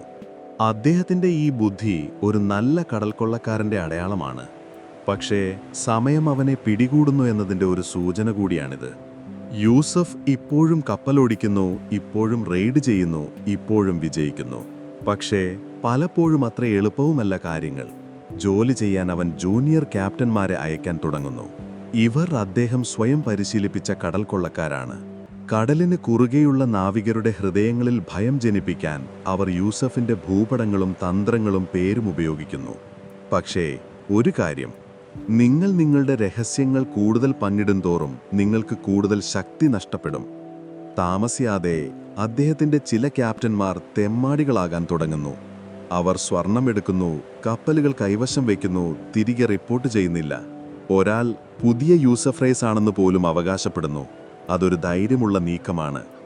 ഇപ്പോൾ യൂസഫ് യൂറോപ്യൻ ശത്രുക്കളുമായി മാത്രമല്ല, സ്വന്തം ജൂനിയർ ക്യാപ്റ്റന്മാരിൽ നിന്നുള്ള ചതികളും കൈകാര്യം ചെയ്യുന്നു. ഏതൊരു കടൽക്കൊള്ളക്കാരന്റെ രാജാവിനും ഇത് ബുദ്ധിമുട്ടുള്ളൊരു സന്ദർഭമാണ്. യൂസഫിന്റെ ഏറ്റവും വിശ്വസ്തരായ ആളുകളിൽ ഒരാളായ അലി റെഡ് ബേർഡ് എന്ന ക്യാപ്റ്റനെക്കുറിച്ചൊരു കഥയുണ്ട്. യൂസഫിന്റെ കപ്പലുകളിൽ ഒന്നിന്റെ നിയന്ത്രണം ഏറ്റെടുത്ത് സ്വർണത്തിനു വേണ്ടി വെനീഷ്യക്കാർക്ക് കൈമാറാൻ അലി ശ്രമിച്ചുവെന്ന് ചിലർ പറയുന്നു. മറ്റുള്ളവർ പറയുന്നത് ഇതെല്ലാം നുണകളായിരുന്നു എന്നും. നമുക്ക് പൂർണ്ണ സത്യം അറിയില്ല, പക്ഷെ നമുക്കറിയാവുന്നത് ഇതാണ്. അതിനുശേഷം യൂസഫ് കൂടുതൽ പരിഭ്രാന്തനായി. മിക്ക ആളുകളെയും അദ്ദേഹം വിശ്വസിക്കുന്നത് നിർത്തി. അവൻ പുതിയ നിയമങ്ങളുണ്ടാക്കി. ആരും അനുവാദമില്ലാതെ അവനെ കാണാൻ പാടില്ല. ഭക്ഷണം കഴിക്കുന്നതിന് മുമ്പ് അവൻ ഭക്ഷണം പോലും പരിശോധിച്ചു. ഒരു വിചിത്രമായ കാര്യം, തെക്കൻ ഇറ്റലിയിൽ നിന്നുള്ള യൂസഫിന് ഒരു സ്വകാര്യ പാചകക്കാരനുണ്ടായിരുന്നു. ഭക്ഷണം വിളമ്പാൻ അനുവാദമുള്ള ഒരേ ഒരു വ്യക്തി ഈ മനുഷ്യനായിരുന്നു. എപ്പോഴെങ്കിലും തെറ്റു ചെയ്താൽ കൊല്ലുമെന്ന് പറഞ്ഞ് യൂസഫ് അയാളെ പേടിപ്പിച്ചിരുന്നു എന്ന് ചിലർ പറഞ്ഞു. മറ്റുള്ളവർ പറയുന്നത് ഒരു സഹോദരനെ പോലെ അവൻ അയാളെ വിശ്വസിച്ചിരുന്നു എന്നാണ്. എല്ലാ സമ്മർദ്ദങ്ങൾക്കിടയിലും യൂസഫ് സമ്പന്നനായി തുടരുന്നു. വളരെ ധനികൻ. ടുണീസിലും ഒരുപക്ഷേ അൾജിയർസിലും പോലും അയാൾക്ക് വീടുകളുണ്ട്. ചിലർ പറയുന്നത് അവൻ തൻ്റെ സ്വർണം തറയുടെ അടിയിൽ ഒളിപ്പിച്ചു വെക്കുന്നു എന്നാണ്. മറ്റു ചിലർ പറയുന്നത് ഓടിപ്പോകേണ്ടി വന്നാൽ സുരക്ഷയ്ക്കായി ആ സ്വർണം വിൽക്കാൻ വേണ്ടി ഓട്ടോമൻ സാമ്രാജ്യത്തിൻ്റെ കിഴക്കോട്ട് അത് അയക്കാൻ അയാൾ ശ്രമിക്കുന്നു എന്നാണ്. ഒരു മുഖ്യധാരാ ചരിത്ര വസ്തുതയ്ക്കായി നമുക്കിവിടെ നിർത്താം. പല കടൽ കൊള്ളക്കാരും സിനിമകളിലെന്ന പോലെ നിധി കുഴിച്ചിട്ടിരുന്നില്ല. പക്ഷേ അവർ അവരുടെ സമ്പത്ത് എല്ലായിടത്തും ചിലവഴിച്ചിരുന്നു. അവർ ആഭരണങ്ങൾ ഉപയോഗിച്ചു, വ്യാപാരികളുമായി വ്യാപാരം നടത്തി, അല്ലെങ്കിൽ സംരക്ഷണത്തിനായി ശക്തരായ ആളുകൾക്ക് പണം നൽകി. യൂസഫ് ഒരുപക്ഷേ അതെല്ലാം ചെയ്തിരിക്കാം. പക്ഷേ സമ്പത്തിന് സമാധാനം വാങ്ങാനും ഖേദമടയ്ക്കാനും കഴിയില്ല. ഇപ്പോൾ 60 വയസ്സുള്ള യൂസഫ് പതുക്കെ പെരുമാറാൻ തുടങ്ങിയിരിക്കുന്നു. നാവികസേനയിലെ പോലെ വേഗതയുള്ള നാവികനല്ല അവൻ. സന്ധികൾ വേദനിക്കുന്നു, പുറകു വേദനിക്കുന്നു, വേഗത്തിൽ ക്ഷീണിക്കുന്നു. പക്ഷേ ഏറ്റവും മോശം കാര്യം, അയാൾ വളരെയധികം ചിന്തിക്കാൻ തുടങ്ങിയിരിക്കുന്നു. അവൻ ശരിയായ തിരഞ്ഞെടുപ്പ് നടത്തിയോ? അവൻ വളരെ ക്രൂരനായി പോയോ? വഴിയിൽ എവിടെയെങ്കിലും അയാൾക്ക് സ്വയം നഷ്ടപ്പെട്ടോ? ചരിത്രകാരന്മാർ ഏറ്റവും കൂടുതൽ വാദിക്കുന്നത് ഇവിടെയാണ്. ചിലർ വിശ്വസിക്കുന്നത് യൂസഫിന് കുറ്റബോധം തോന്നി അക്രമത്തിൽ നിന്ന് പിന്മാറാൻ തുടങ്ങിയെന്നാണ്. മറ്റു ചിലർ പറയുന്നത് അദ്ദേഹം എപ്പോഴത്തെയും പോലെ ക്രൂരനായിരുന്നു, പക്ഷേ അതിനെക്കുറിച്ച് നിശബ്ദനായിരുന്നു എന്നാണ്.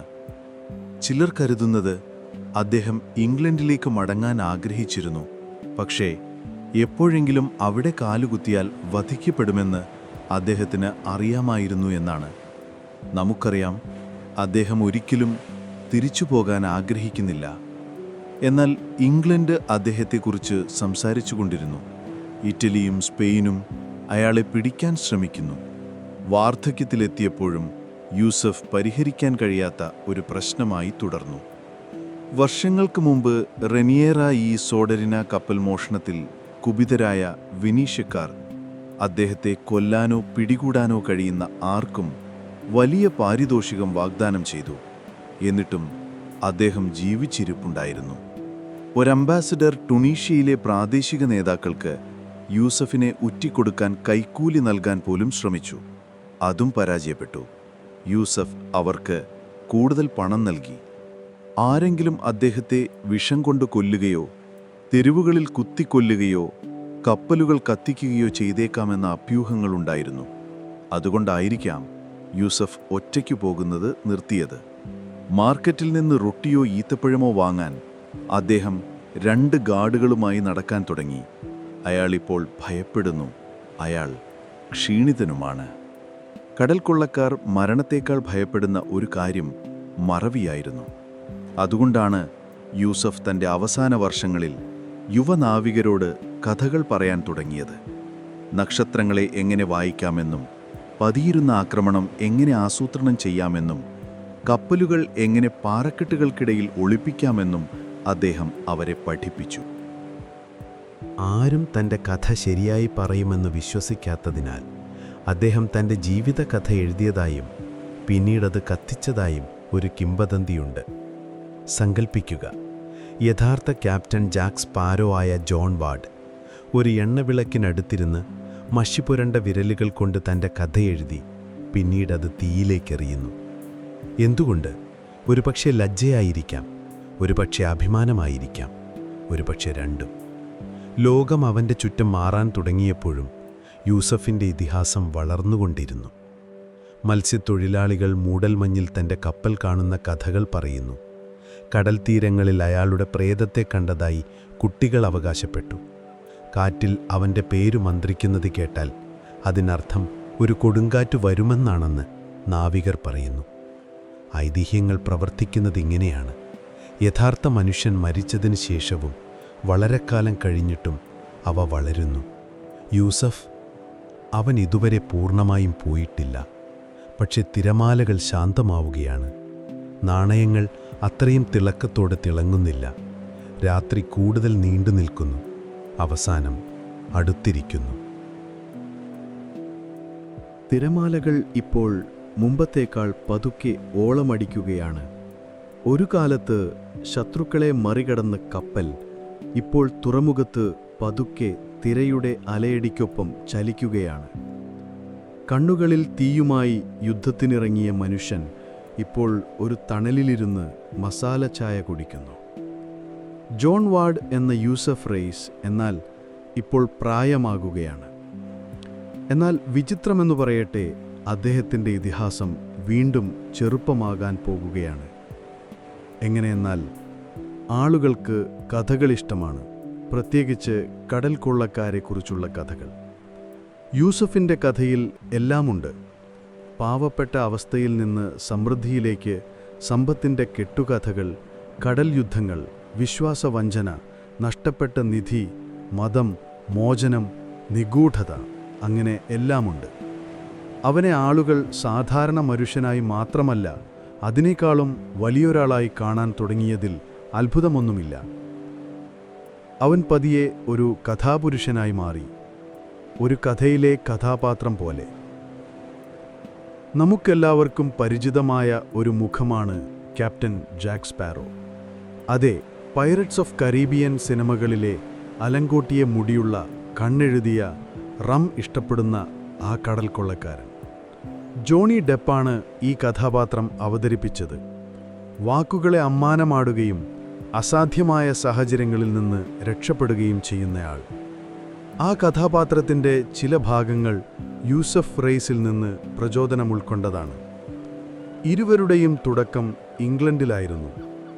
John വാർഡും Jack സ്പാരോയും ഇംഗ്ലീഷുകാരായിരുന്നു. ഇരുവരും നാവികസേനയെ ഉപേക്ഷിച്ച് നിയന്ത്രണത്തിന് പകരം കുഴപ്പങ്ങൾ തെരഞ്ഞെടുത്ത് കപ്പൽ കയറുന്നു.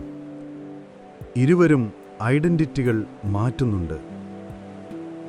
ജോൺ വാർഡ് യൂസഫ് റെയ്സായി മാറുന്നു. മതം, സംസ്കാരം, വസ്ത്രങ്ങൾ പോലും മാറ്റുന്നു. ജാക്ക് സ്പാരോ ആണെങ്കിൽ ഓരോ ദിവസവും ഓരോ വേഷമാണ്. ഒരു ദിവസം തടവുകാരൻ, മറ്റൊരു ദിവസം ക്യാപ്റ്റൻ, പിന്നെ പൈററ്റുകളുടെ രാജാവ്. അങ്ങനെ മാറിക്കൊണ്ടേയിരിക്കുന്നു. സിനിമയിൽ ഒരുപാട് സമാനതകൾ കൊണ്ടുവന്നിട്ടുണ്ട്. യൂസഫ് ഒരു തർക്കപ്രേമിയും പല ഉത്തരങ്ങൾ നൽകി ശത്രുക്കളെ ആശയക്കുഴപ്പകരാക്കുകയും ചെയ്യുമായിരുന്നു.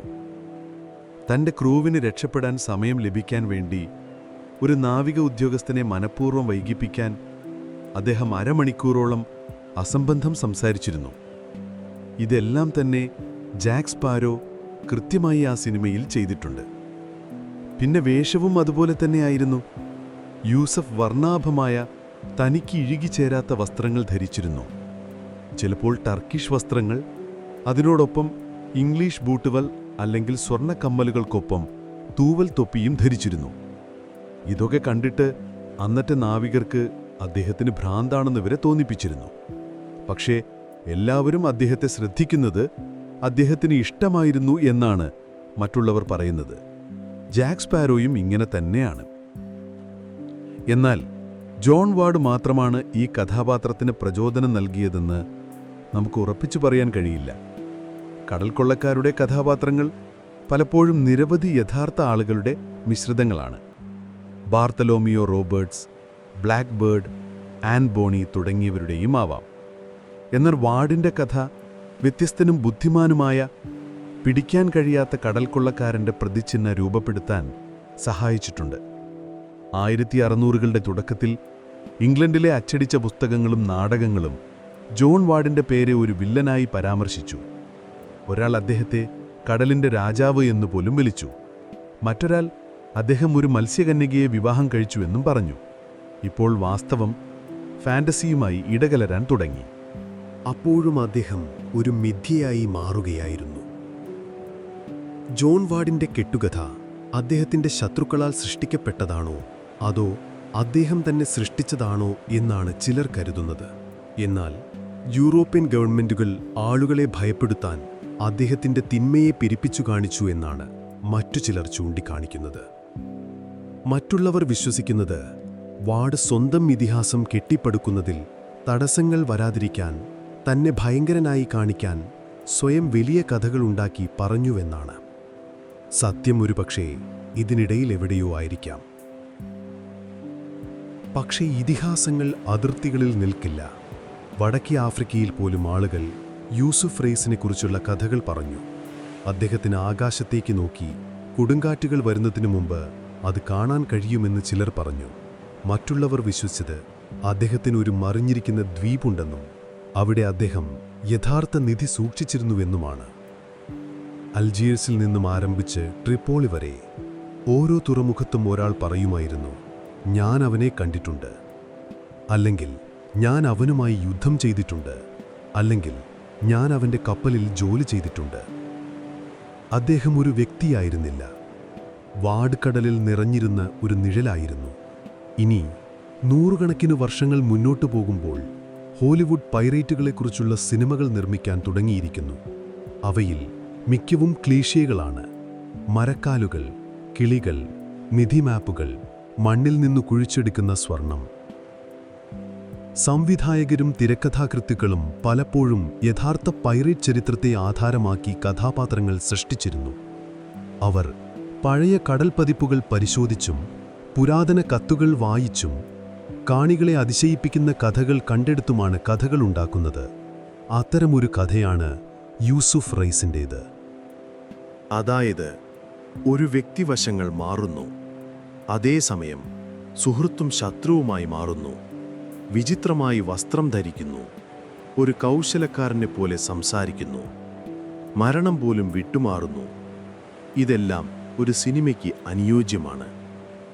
മിക്ക തിരക്കഥാകൃത്തുക്കൾക്കും സ്വപ്നം കാണാൻ കഴിയുന്ന ഒരു ജീവിതമായിരുന്നു യൂസഫ് ജീവിച്ചത്. അപ്പോൾ ജോണി ഡെപ്പ് ജാക്ക് സ്പാരോ എന്ന കഥാപാത്രത്തെ നിർമ്മിച്ചപ്പോൾ അദ്ദേഹം പല സ്രോതസ്സുകളിൽ നിന്നും കാര്യങ്ങൾ മനസ്സിലാക്കി. എന്നാൽ ഐലൈനറിനും റമ്മിനുമിടയിൽ എവിടെയോ കഴുകിക്കളയാൻ പറ്റാത്ത ഒരു ഓർമ്മ പോലെ ജോൺ വാർഡിൻ്റെ ആത്മാവുണ്ടായിരുന്നു. ഡെപ്പ് തൻ്റെ പ്രകടനം സൃഷ്ടിക്കുമ്പോൾ വാർഡിനെക്കുറിച്ചുള്ള പഴയ കടൽക്കൊള്ളക്കാരുടെ കഥകൾ ഉൾപ്പെടെ പഠിച്ചതായി പറയപ്പെടുന്നുണ്ട്. സത്യമാണെങ്കിലും അല്ലെങ്കിലും അവർ തമ്മിലുള്ള സമാനതകൾ അവഗണിക്കാൻ കഴിയില്ല. രണ്ടും പുറത്തുള്ളവരാണ്. ഇരുവരും ബുദ്ധിശാലികളാണ്. കടൽ അവർക്കെതിരെ തിരിയുമ്പോൾ ഇരുവരും എങ്ങനെയോ പറന്നുയരുന്നു. ഏകദേശം 1620-ൽ ഇംഗ്ലണ്ടിലെ പൊടിപിടിച്ച ഒരു പഴയ തിയേറ്ററിൽ ഒരു കൂട്ടം അഭിനേതാക്കൾ the Pirate of the Crescent Moon എന്ന നാടകം അവതരിപ്പിക്കുന്നു. അതിലെ പ്രധാന വില്ലൻ ഒരു മുസ്ലിം കടൽക്കൊള്ളക്കാരൻ്റെ രാജാവായി മാറുന്ന ഒരു മുൻ ഇംഗ്ലീഷ് നാവികൻ. അവൻ തിളക്കമുള്ള വസ്ത്രങ്ങൾ ധരിക്കുന്നു, കടങ്കഥകളിൽ സംസാരിക്കുന്നു, ഒരിക്കലും പിടിക്കപ്പെടുന്നില്ല. അപ്പോഴും യൂസഫിന്റെ കഥ മനസ്സുകളിലേക്ക് കയറിയിരുന്നു. ഇന്ന് അവൻ മീമുകളിലും സിനിമകളിലും ഇതുപോലുള്ള ഉറക്കസമയ കഥകളിലും ജീവിക്കുന്നു. എന്നാൽ യഥാർത്ഥത്തിൽ അദ്ദേഹം ഇപ്പോഴും ചരിത്രത്തിനും ഇതിഹാസത്തിനുമിടയിൽ എവിടെയോ പൊങ്ങിക്കിടക്കുകയാണ്. കത്തുന്ന ഡെക്കിൽ ഒരു വാൾ പിടിച്ച് അദ്ദേഹം നിൽക്കുന്നതായി സങ്കൽപ്പിച്ചാലും, അല്ലെങ്കിൽ തോളിലൊരു തത്തയുമായി ശാന്തമായൊരു ടുണീഷ്യൻ തെരുവിലൂടെ നടക്കുന്നതായാലും അദ്ദേഹത്തെ മറക്കാൻ പ്രയാസമാണ്. ഒരേ ഒരു വ്യത്യാസം, യൂസഫിന് ഏറ്റവും ആവശ്യമുള്ളതിലേക്ക് എത്താൻ കൈ ചൂണ്ടുന്ന ഒരു കോമ്പസിന്റെ ആവശ്യമുണ്ടായിരുന്നില്ല. അദ്ദേഹത്തിന് ഇതെല്ലാം തന്നെ ഉണ്ടായിരുന്നു: സ്വാതന്ത്ര്യം. സൂര്യൻ ഇപ്പോൾ ആകാശത്ത് താഴ്ന്നു നിൽക്കുന്നു.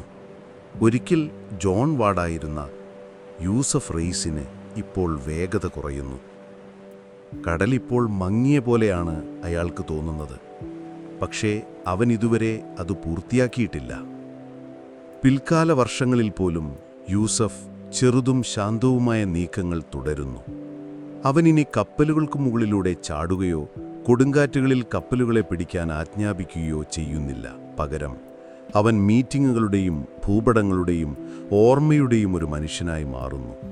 കപ്പലുകളുടെ ഡെക്കുകളേക്കാൾ കൂടുതൽ അവൻ ടുണീഷ്യയുടെ തെരുവുകളിലൂടെ നടക്കുന്നു. അദ്ദേഹത്തിൻ്റെ മുന്നിൽ ഇപ്പോഴും ദ്വാരങ്ങൾ തുറക്കുന്നു. പക്ഷേ ഇപ്പോൾ ആ ദ്വാരങ്ങൾ പീരങ്കികളിലേക്കല്ല, കോഫി ഹൗസുകളിലേക്കാണ് നയിക്കുന്നത്. അദ്ദേഹം പ്രാദേശിക ഭരണാധികാരികളുമായി കൂടുതൽ സമയം ചെലവഴിക്കുന്നു, അറിവ് പങ്കുവയ്ക്കുന്നു, ഒരുപക്ഷെ ഉപദേശം പോലും നൽകുന്നു. ചിലർ പറയുന്നു, ഓട്ടമൻ ഭാഗത്തുനിന്ന് ജൂനിയർ ക്യാപ്റ്റന്മാരെ പരിശീലിപ്പിക്കാൻ അദ്ദേഹം സഹായിച്ചു. ഒരു അധ്യാപകനെ പോലെ തൻ്റെ കടൽ കഴിവുകൾ പകർന്നു നൽകി തുറമുഖത്തിരുന്ന് കപ്പലുകൾ ഉരുളുന്നത് കാണാൻ അദ്ദേഹത്തിന് ഇഷ്ടപ്പെട്ടിരുന്നു എന്നൊക്കെയാണ്. പക്ഷേ നമുക്ക് സത്യം പറയാം, അദ്ദേഹം ഒരിക്കലും പൂർണ്ണമായും വിരമിച്ചിട്ടില്ല. യൂസഫിനിപ്പോഴും ചാരന്മാരുണ്ടായിരുന്നു. വ്യത്യസ്ത പേരുകളിൽ നടത്തിയ ചെറിയ റെയ്ഡുകളിൽ നിന്ന് ഇപ്പോഴും സ്വർണം ലഭിച്ചുകൊണ്ടിരിക്കുന്നു. അദ്ദേഹം ചക്രം ഓടിച്ചിരുന്നിരിക്കാം, എഞ്ചിനായിരുന്നിരിക്കാം, ഇപ്പോഴും ആ വണ്ടി ഓടിക്കൊണ്ടിരിക്കുന്നു. ഒരു മുഖ്യധാരാ ചരിത്ര വസ്തുത എന്തെന്നാൽ 1620കളിൽ പോലും യൂസഫ് റെയ്സിന്റെ കീഴിൽ ജോലി ചെയ്യുന്നതായി അവകാശപ്പെടുന്ന ക്രൂകൾ യൂറോപ്യൻ കപ്പലുകളെ ആക്രമിച്ചതായി റിപ്പോർട്ട് ചെയ്യപ്പെട്ടു. അദ്ദേഹത്തിൻ്റെ ഇതിഹാസം തുടർന്നു. ചിലപ്പോൾ അദ്ദേഹത്തിൻ്റെ കൈകളാലും ചിലപ്പോൾ അദ്ദേഹത്തിൻ്റെ പേര് പതാക പോലെ ഉപയോഗിക്കുന്ന മറ്റുള്ളവരാലും. അദ്ദേഹം ഇപ്പോഴും ശത്രുക്കളെ ഉണ്ടാക്കിക്കൊണ്ടിരുന്നു, അദ്ദേഹം അറിഞ്ഞുമറിയാതെയും. ഒരു വെനീഷ്യൻ വ്യാപാരിയുടെ ഒരു കത്തിൽ യൂസഫിനെ ഒരു പ്രേതമെന്നും കടലിലെ ഒരു ജ്വാലയെന്നും വിളിക്കുന്നു. മറ്റൊരു സ്പാനിഷ് രേഖ അദ്ദേഹത്തെ മങ്ങാത്ത കൊടുങ്കാട്ടെന്ന് വിളിക്കുന്നു. നാടകീയമാണോ? ഒരുപക്ഷേ അവർക്ക് തെറ്റിയിരുന്നില്ല. എന്നിരുന്നാലും കാലത്തിന് എല്ലാവരെയും പിടിക്കാൻ ഒരു മാർഗമുണ്ട്. യൂസഫ് തൻ്റെ പ്രായം കൂടുന്നത് അനുഭവിക്കാൻ തുടങ്ങുന്നു. മുഴുവൻ നാവികസേനകളെയും മറികടന്ന കെൻറ്റിൽ നിന്നുള്ള മിടുക്കനായ യുവാവല്ല ഇപ്പോൾ അദ്ദേഹം. അയാൾ പതുക്കെ നടക്കുന്നു. അദ്ദേഹത്തിൻ്റെ താടി നരയ്ക്കുന്നു. ചില ദിവസങ്ങളിൽ അദ്ദേഹം മുടങ്ങുന്നു. ചുറ്റിക്കിറങ്ങാൻ സഹായിക്കുന്നതിന് അദ്ദേഹം ദാസന്മാരെ നിയോഗിക്കുന്നു. എന്നിട്ടും അദ്ദേഹം ബഹുമാനിക്കപ്പെടുന്നു. ആളുകൾ അയാളെ ഭയപ്പെടുന്നു. വേറൊരു വിചിത്രമായ കാര്യം, യൂസഫ് അപൂർവ പക്ഷികളെ ശേഖരിക്കാൻ തുടങ്ങുന്നു. ഇംഗ്ലീഷിലും അറബിയിലും സംസാരിക്കുന്ന ഒരു തത്ത അദ്ദേഹത്തിനുണ്ട്. നാട്ടുകാർ പലപ്പോഴും അവനൊരു പഴയ സുഹൃത്തിനെ പോലെ അതിനോട് സംസാരിക്കുന്നത് കാണാറുണ്ട്. ഒരു കടൽക്കൊള്ളക്കാരനും ഒരു ദ്വിഭാഷ സംസാരിക്കുന്ന തത്തയോ? യൂസഫ് ഇപ്പോഴും മൂർച്ചയുള്ള കണ്ണുകളോടെ കടലിനെ വീക്ഷിക്കുന്നു. അവൻ ഇപ്പോഴും നാണയങ്ങൾ എണ്ണുന്നു, ഇപ്പോഴും കിംവദന്തികൾ കേൾക്കുന്നു. ദീർഘകാലം നിലനിൽക്കുന്ന ഒരു കളിയിൽ സജീവമായ ഒരു കളിക്കാരനെ പോലെ സ്വയം അയാൾ സംരക്ഷിക്കുന്നു. ഇപ്പോഴും യൂസഫ് തൻ്റെ അവസാന വർഷങ്ങളിൽ യഥാർത്ഥത്തിൽ എന്താണ് ആസൂത്രണം ചെയ്തിരുന്നതെന്ന് ചരിത്രകാരന്മാർ വിയോജിക്കുന്നു. ഇംഗ്ലണ്ടിലേക്ക് മടങ്ങാനും ക്ഷമ ചോദിക്കാനും അദ്ദേഹം ആഗ്രഹിച്ചുവെന്ന് ചിലർ വിശ്വസിക്കുന്നു. മറ്റുള്ളവർ വാദിക്കുന്നത് അദ്ദേഹം ഒരിക്കലും തിരിഞ്ഞു നോക്കിയിട്ടില്ലെന്നും അവസാനം വരെ തൻ്റെ പുതിയ ജീവിതത്തോട് വിശ്വസ്തത പുലർത്തിയെന്നും ആണ്. യൂറോപ്പ് അയാളെ പിടിക്കാൻ ശ്രമിക്കുമെന്ന് കരുതി അദ്ദേഹം ഒരു രഹസ്യ രക്ഷപ്പെടൽ പദ്ധതി തയ്യാറാക്കിയിരുന്നുവെന്ന് ചിലർ പറയുന്നു. ഈ സിദ്ധാന്തങ്ങൾക്കൊന്നും തെളിവുകളില്ല. യൂസഫ് എത്ര ബുദ്ധിമാനായിരുന്നാലും ഈ കഥകളെ സ്ഥിരീകരിക്കാനോ നിഷേധിക്കാനോ വളരെ കുറച്ചു തെളിവുകൾ മാത്രമേ അവശേഷിപ്പിച്ചിട്ടുള്ളൂ. എന്നാൽ ആ നിഗൂഢതയിൽ മനോഹരമായ എന്തോ ഒന്നുണ്ട്, അല്ലേ? 1620കളുടെ അവസാനത്തിൽ ടുണീസിലെത്തിയ ഒരു ബ്രിട്ടീഷ് സന്ദർശകനെക്കുറിച്ചാണ് പലപ്പോഴും ഉയർന്നുവരുന്ന ഒരു കഥ. അദ്ദേഹം യൂസഫിനെ ഒരു ശാന്തമായ പൂന്തോട്ടത്തിൽ കണ്ടുമുട്ടിയതായി കരുതപ്പെടുന്നു. ഓട്ടമൻ വസ്ത്രങ്ങൾ ധരിച്ച വൃദ്ധനായ യൂസഫ് മൃദുവായ ശബ്ദത്തോടും മൂർച്ചയുള്ള കണ്ണുകളോടും കൂടി അദ്ദേഹത്തെ സ്വാഗതം ചെയ്തു. മറ്റൊരു ജീവിതത്തിൽ നിന്നുള്ള ഒരു സ്വപ്നം പോലെ യൂസഫ് ഇംഗ്ലണ്ടിനെക്കുറിച്ച് സംസാരിച്ചുവെന്നും എന്നാൽ അത് നഷ്ടപ്പെട്ടുവെന്ന് ഒരിക്കലും പറഞ്ഞിട്ടില്ലെന്നുമാണ് ആ സന്ദർശകൻ എഴുതിയത്. അവർ നിങ്ങളോട് ക്ഷമിച്ചാൽ നിങ്ങൾ മടങ്ങിവരുമോ? സന്ദർശകൻ ചോദിച്ചു. യൂസഫ് ചിരിച്ചുകൊണ്ട് പറഞ്ഞു, ക്ഷമിക്കണം. അവരെന്നോട് നന്ദി പറയണം. ഞാൻ അവരെ എങ്ങനെ തോൽക്കണമെന്ന് പഠിപ്പിച്ചു. അത് കൃത്യമായി അദ്ദേഹം അങ്ങനെ പറഞ്ഞതായിരിക്കില്ല, പക്ഷേ അത് സത്യമായ എന്തോ ഒന്ന് പകർത്തുന്നു. ആ അവസാന വർഷങ്ങളിൽ യൂസഫ് വീട്ടിൽ കൂടുതൽ സമയം ചിലവഴിക്കും. ടുണീസിലുള്ള അദ്ദേഹത്തിൻ്റെ വീട് നിശബ്ദമാണ്. ലോകമെമ്പാടുമുള്ള ഭൂപടങ്ങൾ, പഴയ ആയുധങ്ങൾ, പരവന്തികൾ എന്നിവയാൽ അലങ്കരിക്കപ്പെട്ടിരിക്കുന്നു. തെരുവിലെ കുട്ടികൾ നടക്കുമ്പോൾ കഥകൾ മന്ത്രിക്കുന്നു. ചിലർ അദ്ദേഹത്തിൻ്റെ വീട് പ്രേതബാധ ഉള്ളതാണെന്ന് വിശ്വസിക്കുന്നു. മറ്റു ചിലർ പറയുന്നത് തറയിൽ കുഴിച്ചിട്ട സ്വർണത്താൽ അത് ശപിക്കപ്പെട്ടതാണെന്ന്. മുറ്റത്തെ ഒരു അയഞ്ഞ കല്ലിനടിയിൽ യൂസഫ് നാണയങ്ങൾ ഒളിപ്പിച്ചു വച്ചിരിക്കുന്നത് കണ്ടതായി ഒരു അയൽക്കാരൻ സത്യം ചെയ്യുന്നു. മറ്റൊരാൾ അവകാശപ്പെടുന്നത് പഴയ കടൽക്കൊള്ളക്കാരൻ ഇപ്പോഴും ഒരു രഹസ്യം സൂക്ഷിക്കുന്നു. അത് പുറത്തു വന്നാൽ യൂറോപ്യൻ വ്യാപാരത്തെ അത് നശിപ്പിക്കുമെന്നാണ്. പക്ഷെ അവരിൽ ആരും അവൻ്റെ വാതിലിൽ മുട്ടാൻ ധൈര്യപ്പെട്ടില്ല. പിന്നെ യൂസഫ്, അയാൾ ചിലപ്പോൾ അതൊക്കെ ഇഷ്ടപ്പെട്ടിരിക്കാം. അവൻ തൻ്റെ ജനാലയിലൂടെ കടലിനെ നോക്കുന്നു, കടൽക്കാക്കകളുടെ ശബ്ദം കേൾക്കുന്നു, ഉപ്പ് മണക്കുന്നു. പക്ഷെ അയാളിനി കപ്പലിൽ കയറുന്നില്ല. ചിലപ്പോൾ അവൻ എഴുതുന്നു, ചിലപ്പോൾ അവൻ ശ്രദ്ധിക്കുന്നു, ചിലപ്പോൾ അവൻ നിശബ്ദനായിരിക്കുന്നു. രാത്രിയിൽ കപ്പലുകൾക്കെതിരെ പീരങ്കികൾ വെടിവെക്കുമ്പോഴുള്ള ആ ശബ്ദം ആ കട്ടിൽ അയാൾ ഓർമ്മിക്കുന്നു. എന്നിട്ടും നിധി, കഥകൾ, ഇതിഹാസങ്ങൾ എന്നിവയാൽ ചുറ്റപ്പെട്ട ആ മനുഷ്യൻ, അവൻ ഒറ്റയ്ക്കാണ്. ഒരു കുടുംബവും അവനെ സന്ദർശിക്കുന്നില്ല. കുട്ടികളെ ആരും അറിയില്ല. വലിയ പ്രണയകഥയില്ല. ഒരു തത്തയും കടലിൻ്റെ പ്രതിധ്വനിയും മാത്രം. ജീവിതം അവനെപ്പോലുള്ള മനുഷ്യരോട് കളിക്കുന്ന അവസാന തമാശയായിരിക്കാം അത്. അവർ ഉച്ചത്തിൽ ജീവിക്കുന്നു, പക്ഷെ നിശബ്ദമായി മരിക്കുന്നു. യൂസഫ് തൻ്റെ ശത്രുക്കളിൽ പലരെയും അതിജീവിച്ചു. ഒരിക്കൽ അദ്ദേഹത്തിൻ്റെ നാമത്തെ ശപിച്ച നിരവധി നാവിക ഉദ്യോഗസ്ഥർ, വ്യാപാരികൾ, രാജാക്കന്മാർ എന്നിവരെല്ലാം അദ്ദേഹം മരിക്കുന്നതിന് കുറേ വർഷങ്ങൾക്ക് മുൻപ് തന്നെ ഈ ലോകത്ത് നിന്ന് കൺമറഞ്ഞിരുന്നു. അതുതന്നെ അദ്ദേഹത്തിന് ഒരുതരം വിജയമാണ്. അദ്ദേഹം ഒരു കടൽ കൊള്ളക്കാരൻ്റെ ജീവിതം നയിച്ചു. ചരിത്രത്തിലെ മറ്റേതൊരു കടൽ കൊള്ളക്കാരനേക്കാളും കാലം അദ്ദേഹം അത് ജീവിച്ചു. ടുണീഷ്യയിൽ രാത്രി കൂടുതൽ ഇരുട്ടാകുമ്പോൾ യൂസഫിൻ്റെ വീട്ടിലെ അവസാന മെഴുകുതിരി മങ്ങുന്നു. ചിലർ പറയുന്നു അദ്ദേഹം സമാധാനപരമായി കസാരയിൽ ഇരുന്നു കൊണ്ട് മരിച്ചു എന്ന്. മറ്റു ചിലർ പറയുന്നു അദ്ദേഹം ഉറക്കത്തിൽ മരിച്ചു എന്ന്. ചിലർ വിശ്വസിക്കുന്നു തീർച്ചയായും അദ്ദേഹം തൻ്റെ മരണം വ്യാജമായി സങ്കൽപ്പിച്ച് അപ്രത്യക്ഷനായി അവസാന കപ്പലിൽ ഒരു രഹസ്യ ദ്വീപിലേക്ക് കയറി അവിടെ അദ്ദേഹം ഇപ്പോഴും കാത്തിരിക്കുന്നു എന്ന്. പക്ഷെ സത്യം ആർക്കും ശരിക്കും അറിയില്ല എന്നതാണ്. നമുക്കറിയാവുന്നത് ഇതാണ്: അദ്ദേഹത്തിൻ്റെ ഇതിഹാസം ഒരിക്കലും മരിച്ചിട്ടില്ല. ടുണീഷിലെ കാറ്റ് ഇളം ചൂടോടെ വീശുന്നു. സൂര്യൻ ആകാശതലത്തിൽ നിന്ന് താഴെ കുതിച്ച് നഗരത്തെ പൊന്നിർമാക്കുന്നു. തുറമുഖത്തിനടുത്തുള്ള ഒരു ശാന്തമായ വീട്ടിൽ ആ മനുഷ്യൻ അവസാനമായി കണ്ണടയ്ക്കുന്നു. ഒരു കാലത്ത് അദ്ദേഹം ഈ കടൽ ഭരിച്ചു. ഒരു രാജാവായിട്ടല്ല, മറിച്ച് പ്രവചനാതീതമായ ഒരാളായി, കൗശാലക്കാരൻ, സ്വതന്ത്രൻ.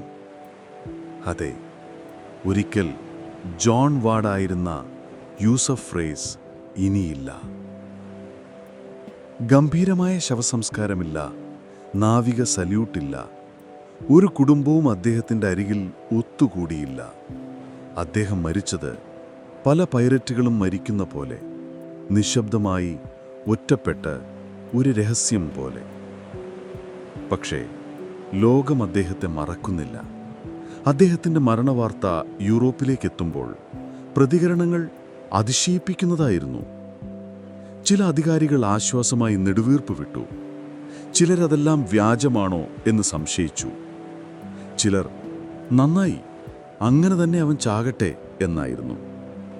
എന്നാൽ മറഞ്ഞിരിക്കുന്ന കോണുകളിലും സത്രങ്ങളിലും തുറമുഖങ്ങളിലും കടൽക്കൊള്ളക്കാരുടെ കൂട്ടങ്ങൾ പല കഥകൾ പറയാൻ തുടങ്ങി. മുൻപ് പലതവണ സംഭവിച്ചതുപോലെ അദ്ദേഹം ശരിക്കും മരിച്ചു, അതോ വീണ്ടും അപ്രത്യക്ഷനായോ എന്നതിനെക്കുറിച്ച് അവർ വാദിക്കുന്നു. കാരണം ഇതിഹാസങ്ങൾ അങ്ങനെയാണ് കാണിച്ചു തരുന്നത്. ജോൺ വാർഡ് 1622 1623 ടുണീഷ്യയിൽ വെച്ച് അന്തരിച്ചു. ആ സമയത്തെ രേഖകളിൽ അദ്ദേഹത്തിൻ്റെ മരണത്തെക്കുറിച്ച് വാർത്തയുണ്ട്, പക്ഷെ വിശദാംശങ്ങളൊന്നുമില്ല. ചിലർ പറയുന്നു അദ്ദേഹം അസുഖം ബാധിച്ചു മരിച്ചുവെന്ന്, മറ്റു ചിലർ വിഷം കഴിച്ചാണെന്നും. അദ്ദേഹത്തിൻ്റെ സ്വന്തം ആളുകളിൽ ഒരാളാണ് അദ്ദേഹത്തിൻ്റെ മരണത്തിന് പിന്നിൽ എന്ന അഭ്യൂഹങ്ങളുമുണ്ട്. ആർക്കും ഉറപ്പില്ല എന്താണ് സംഭവിച്ചതെന്ന്. പക്ഷേ കഥ അദ്ദേഹത്തോടൊപ്പം അവസാനിച്ചില്ല. ഇന്ന് വരെ അതേപ്പറ്റി സംസാരിക്കപ്പെടുന്നു. ഇതാണ് കടൽക്കൊള്ളക്കാരുടെ അവസ്ഥ. സത്യങ്ങൾ നിധി പോലെ വേഗത്തിൽ കുഴിച്ചിടപ്പെടുന്നു. ജോൺ വാർഡിൻ്റെ നിധി ഇപ്പോഴും കണ്ടെത്തിയിട്ടില്ല. അതെ, അവൻ സമ്പാദിച്ച മുഴുവൻ സ്വത്ത് ഇന്നുവരെ കണ്ടെത്തിയിട്ടില്ല. റീഡുകളിലൂടെയും കള്ളക്കടത്തിലൂടെയും അദ്ദേഹം ഇന്നത്തെ ദശലക്ഷക്കണക്കിന് പണം സമ്പാദിച്ചു എന്ന് നമുക്കറിയാം. പക്ഷേ അദ്ദേഹം മരിച്ചപ്പോൾ അദ്ദേഹത്തിൻ്റെ വീട്ടിൽ നിന്ന് ഒരു ചെറിയ തുക മാത്രമേ കണ്ടെത്തിയിട്ടുള്ളൂ. അതിൽ ചിലത് പ്രാദേശിക ഭരണാധികാരികൾക്ക് പോയി, ചിലത് കാറ്റിൽ അപ്രത്യക്ഷമായി. ബാക്കി എവിടെയെന്ന് ആർക്കും ധാരണയില്ല. അത് ടുണീഷ്യൻ മരുഭൂമിയിൽ എവിടെയെങ്കിലും ഒളിപ്പിച്ചിരുന്നോ? തീരത്തിനടുത്ത് കുഴിച്ചിട്ടതാണോ? യൂറോപ്പിലെ ഒരു പഴയ നിലവറയിൽ പൂട്ടിയിരിക്കുകയാണോ? ആർക്കും പറയാൻ കഴിയില്ല. ഒരു വിചിത്രമായ വസ്തുത പറയുകയാണെങ്കിൽ, യൂസഫിൻ്റെ തത്തയ്ക്ക് നിധിയുടെ സ്ഥാനം അറിയാമെന്ന് ചില പഴയ നാവികർ വിശ്വസിച്ചു. യൂസഫ് മരിച്ചതിന് ശേഷം ഒരാൾ ആ പക്ഷിയെ മോഷ്ടിക്കാൻ പോലും ശ്രമിച്ചു. ആ സമ്മർദ്ദത്തിൽ അത് സംസാരിക്കുമെന്ന് പ്രതീക്ഷിച്ചു. പക്ഷേ അത് സംഭവിച്ചില്ല. വർഷങ്ങൾ തോറും ജോൺ വാർഡിൻ്റെ കഥ വളർന്നുകൊണ്ടിരുന്നു. കവിതകൾ രചിക്കപ്പെട്ടു, നാടകങ്ങൾ അരങ്ങേറി. എന്നിട്ടും അദ്ദേഹം യഥാർത്ഥത്തിൽ എങ്ങനെയുള്ള മനുഷ്യനാണെന്ന് ചരിത്രകാരന്മാർ എപ്പോഴും വാദിക്കുന്നു. ചിലർ അദ്ദേഹത്തെ ഇരുവശത്തും കളിച്ച ഒരു സമർത്ഥനായ തന്ത്രശാലിയായി ചിത്രീകരിക്കുന്നു. മറ്റു ചിലർ അദ്ദേഹത്തെ ഇംഗ്ലണ്ടിൻ്റെ രാജ്യദ്രോഹി എന്ന് വിളിക്കുന്നു. ആഗോള വ്യാപാരത്തിൻ്റെ ഭാവി മറ്റാരെക്കാളും മുമ്പ് കണ്ട ഒരു തെറ്റിദ്ധരിക്കപ്പെട്ട പ്രതിഭയായിരുന്നു അദ്ദേഹമെന്ന് ചിലർ പറയുന്നു. ഒരുപക്ഷെ എല്ലാം സത്യമായിരിക്കാം, ഒരു പക്ഷേ ഒന്നുമല്ലായിരിക്കാം. കാരണം നമുക്കറിയാവുന്ന കഥ, കെൻഡിലെ ഒരു ദരിദ്രനായ ആൺകുട്ടിയായി അദ്ദേഹം ആരംഭിച്ചു. അദ്ദേഹം നാവികസേനയിൽ ചേർന്നു, പിന്നീട് അത് ഉപേക്ഷിച്ചു. അദ്ദേഹം കടൽക്കൊള്ളക്കാരോടൊപ്പം കപ്പൽ കയറി, രാജാക്കന്മാരോട് യുദ്ധം ചെയ്തു, മരണത്തിൽ നിന്ന് രക്ഷപ്പെട്ടു, ഭൂഖണ്ഡങ്ങൾ കടന്നു. അവൻ തൻ്റെ പേര്, വിശ്വാസം, വസ്ത്രങ്ങൾ, സുഹൃത്തുക്കൾ എന്നിവ മാറ്റി. എന്നിട്ടും ഒരു കാര്യത്തിൽ മാത്രം വിശ്വാസം പുലർത്തി: സ്വാതന്ത്ര്യം. ഒടുവിൽ നിങ്ങൾ അവനെ ജോൺ വാർഡ് എന്ന് വിളിച്ചാലും യൂസഫ് റയീസ് എന്ന് പറഞ്ഞാലും അല്ലെങ്കിൽ യഥാർത്ഥ ജാക്ക് സ്പാരോ എന്നും വിശേഷിപ്പിച്ചാലും അവനൊരു മുദ്ര പതിപ്പിച്ചു, ഒരു യഥാർത്ഥ വ്യക്തിമുദ്ര. ഇന്ന് നമ്മൾ കടൽക്കൊള്ളക്കാരെ എങ്ങനെ കാണുന്നു എന്നതിന് അദ്ദേഹത്തിൻ്റെ കഥ ഏറെ സഹായകമായി. വെറും കള്ളന്മാരായും കൊലയാളികളായുമല്ല, പക്ഷേ ചതിയുള്ളതും വിചിത്രവും അതിലേറെ മനുഷ്യ സ്വഭാവമുള്ളവനായിരുന്നു അദ്ദേഹം. അദ്ദേഹം നിയമങ്ങളൊന്നും പാലിക്കാതെ സ്വയം നിയമങ്ങളുണ്ടാക്കി.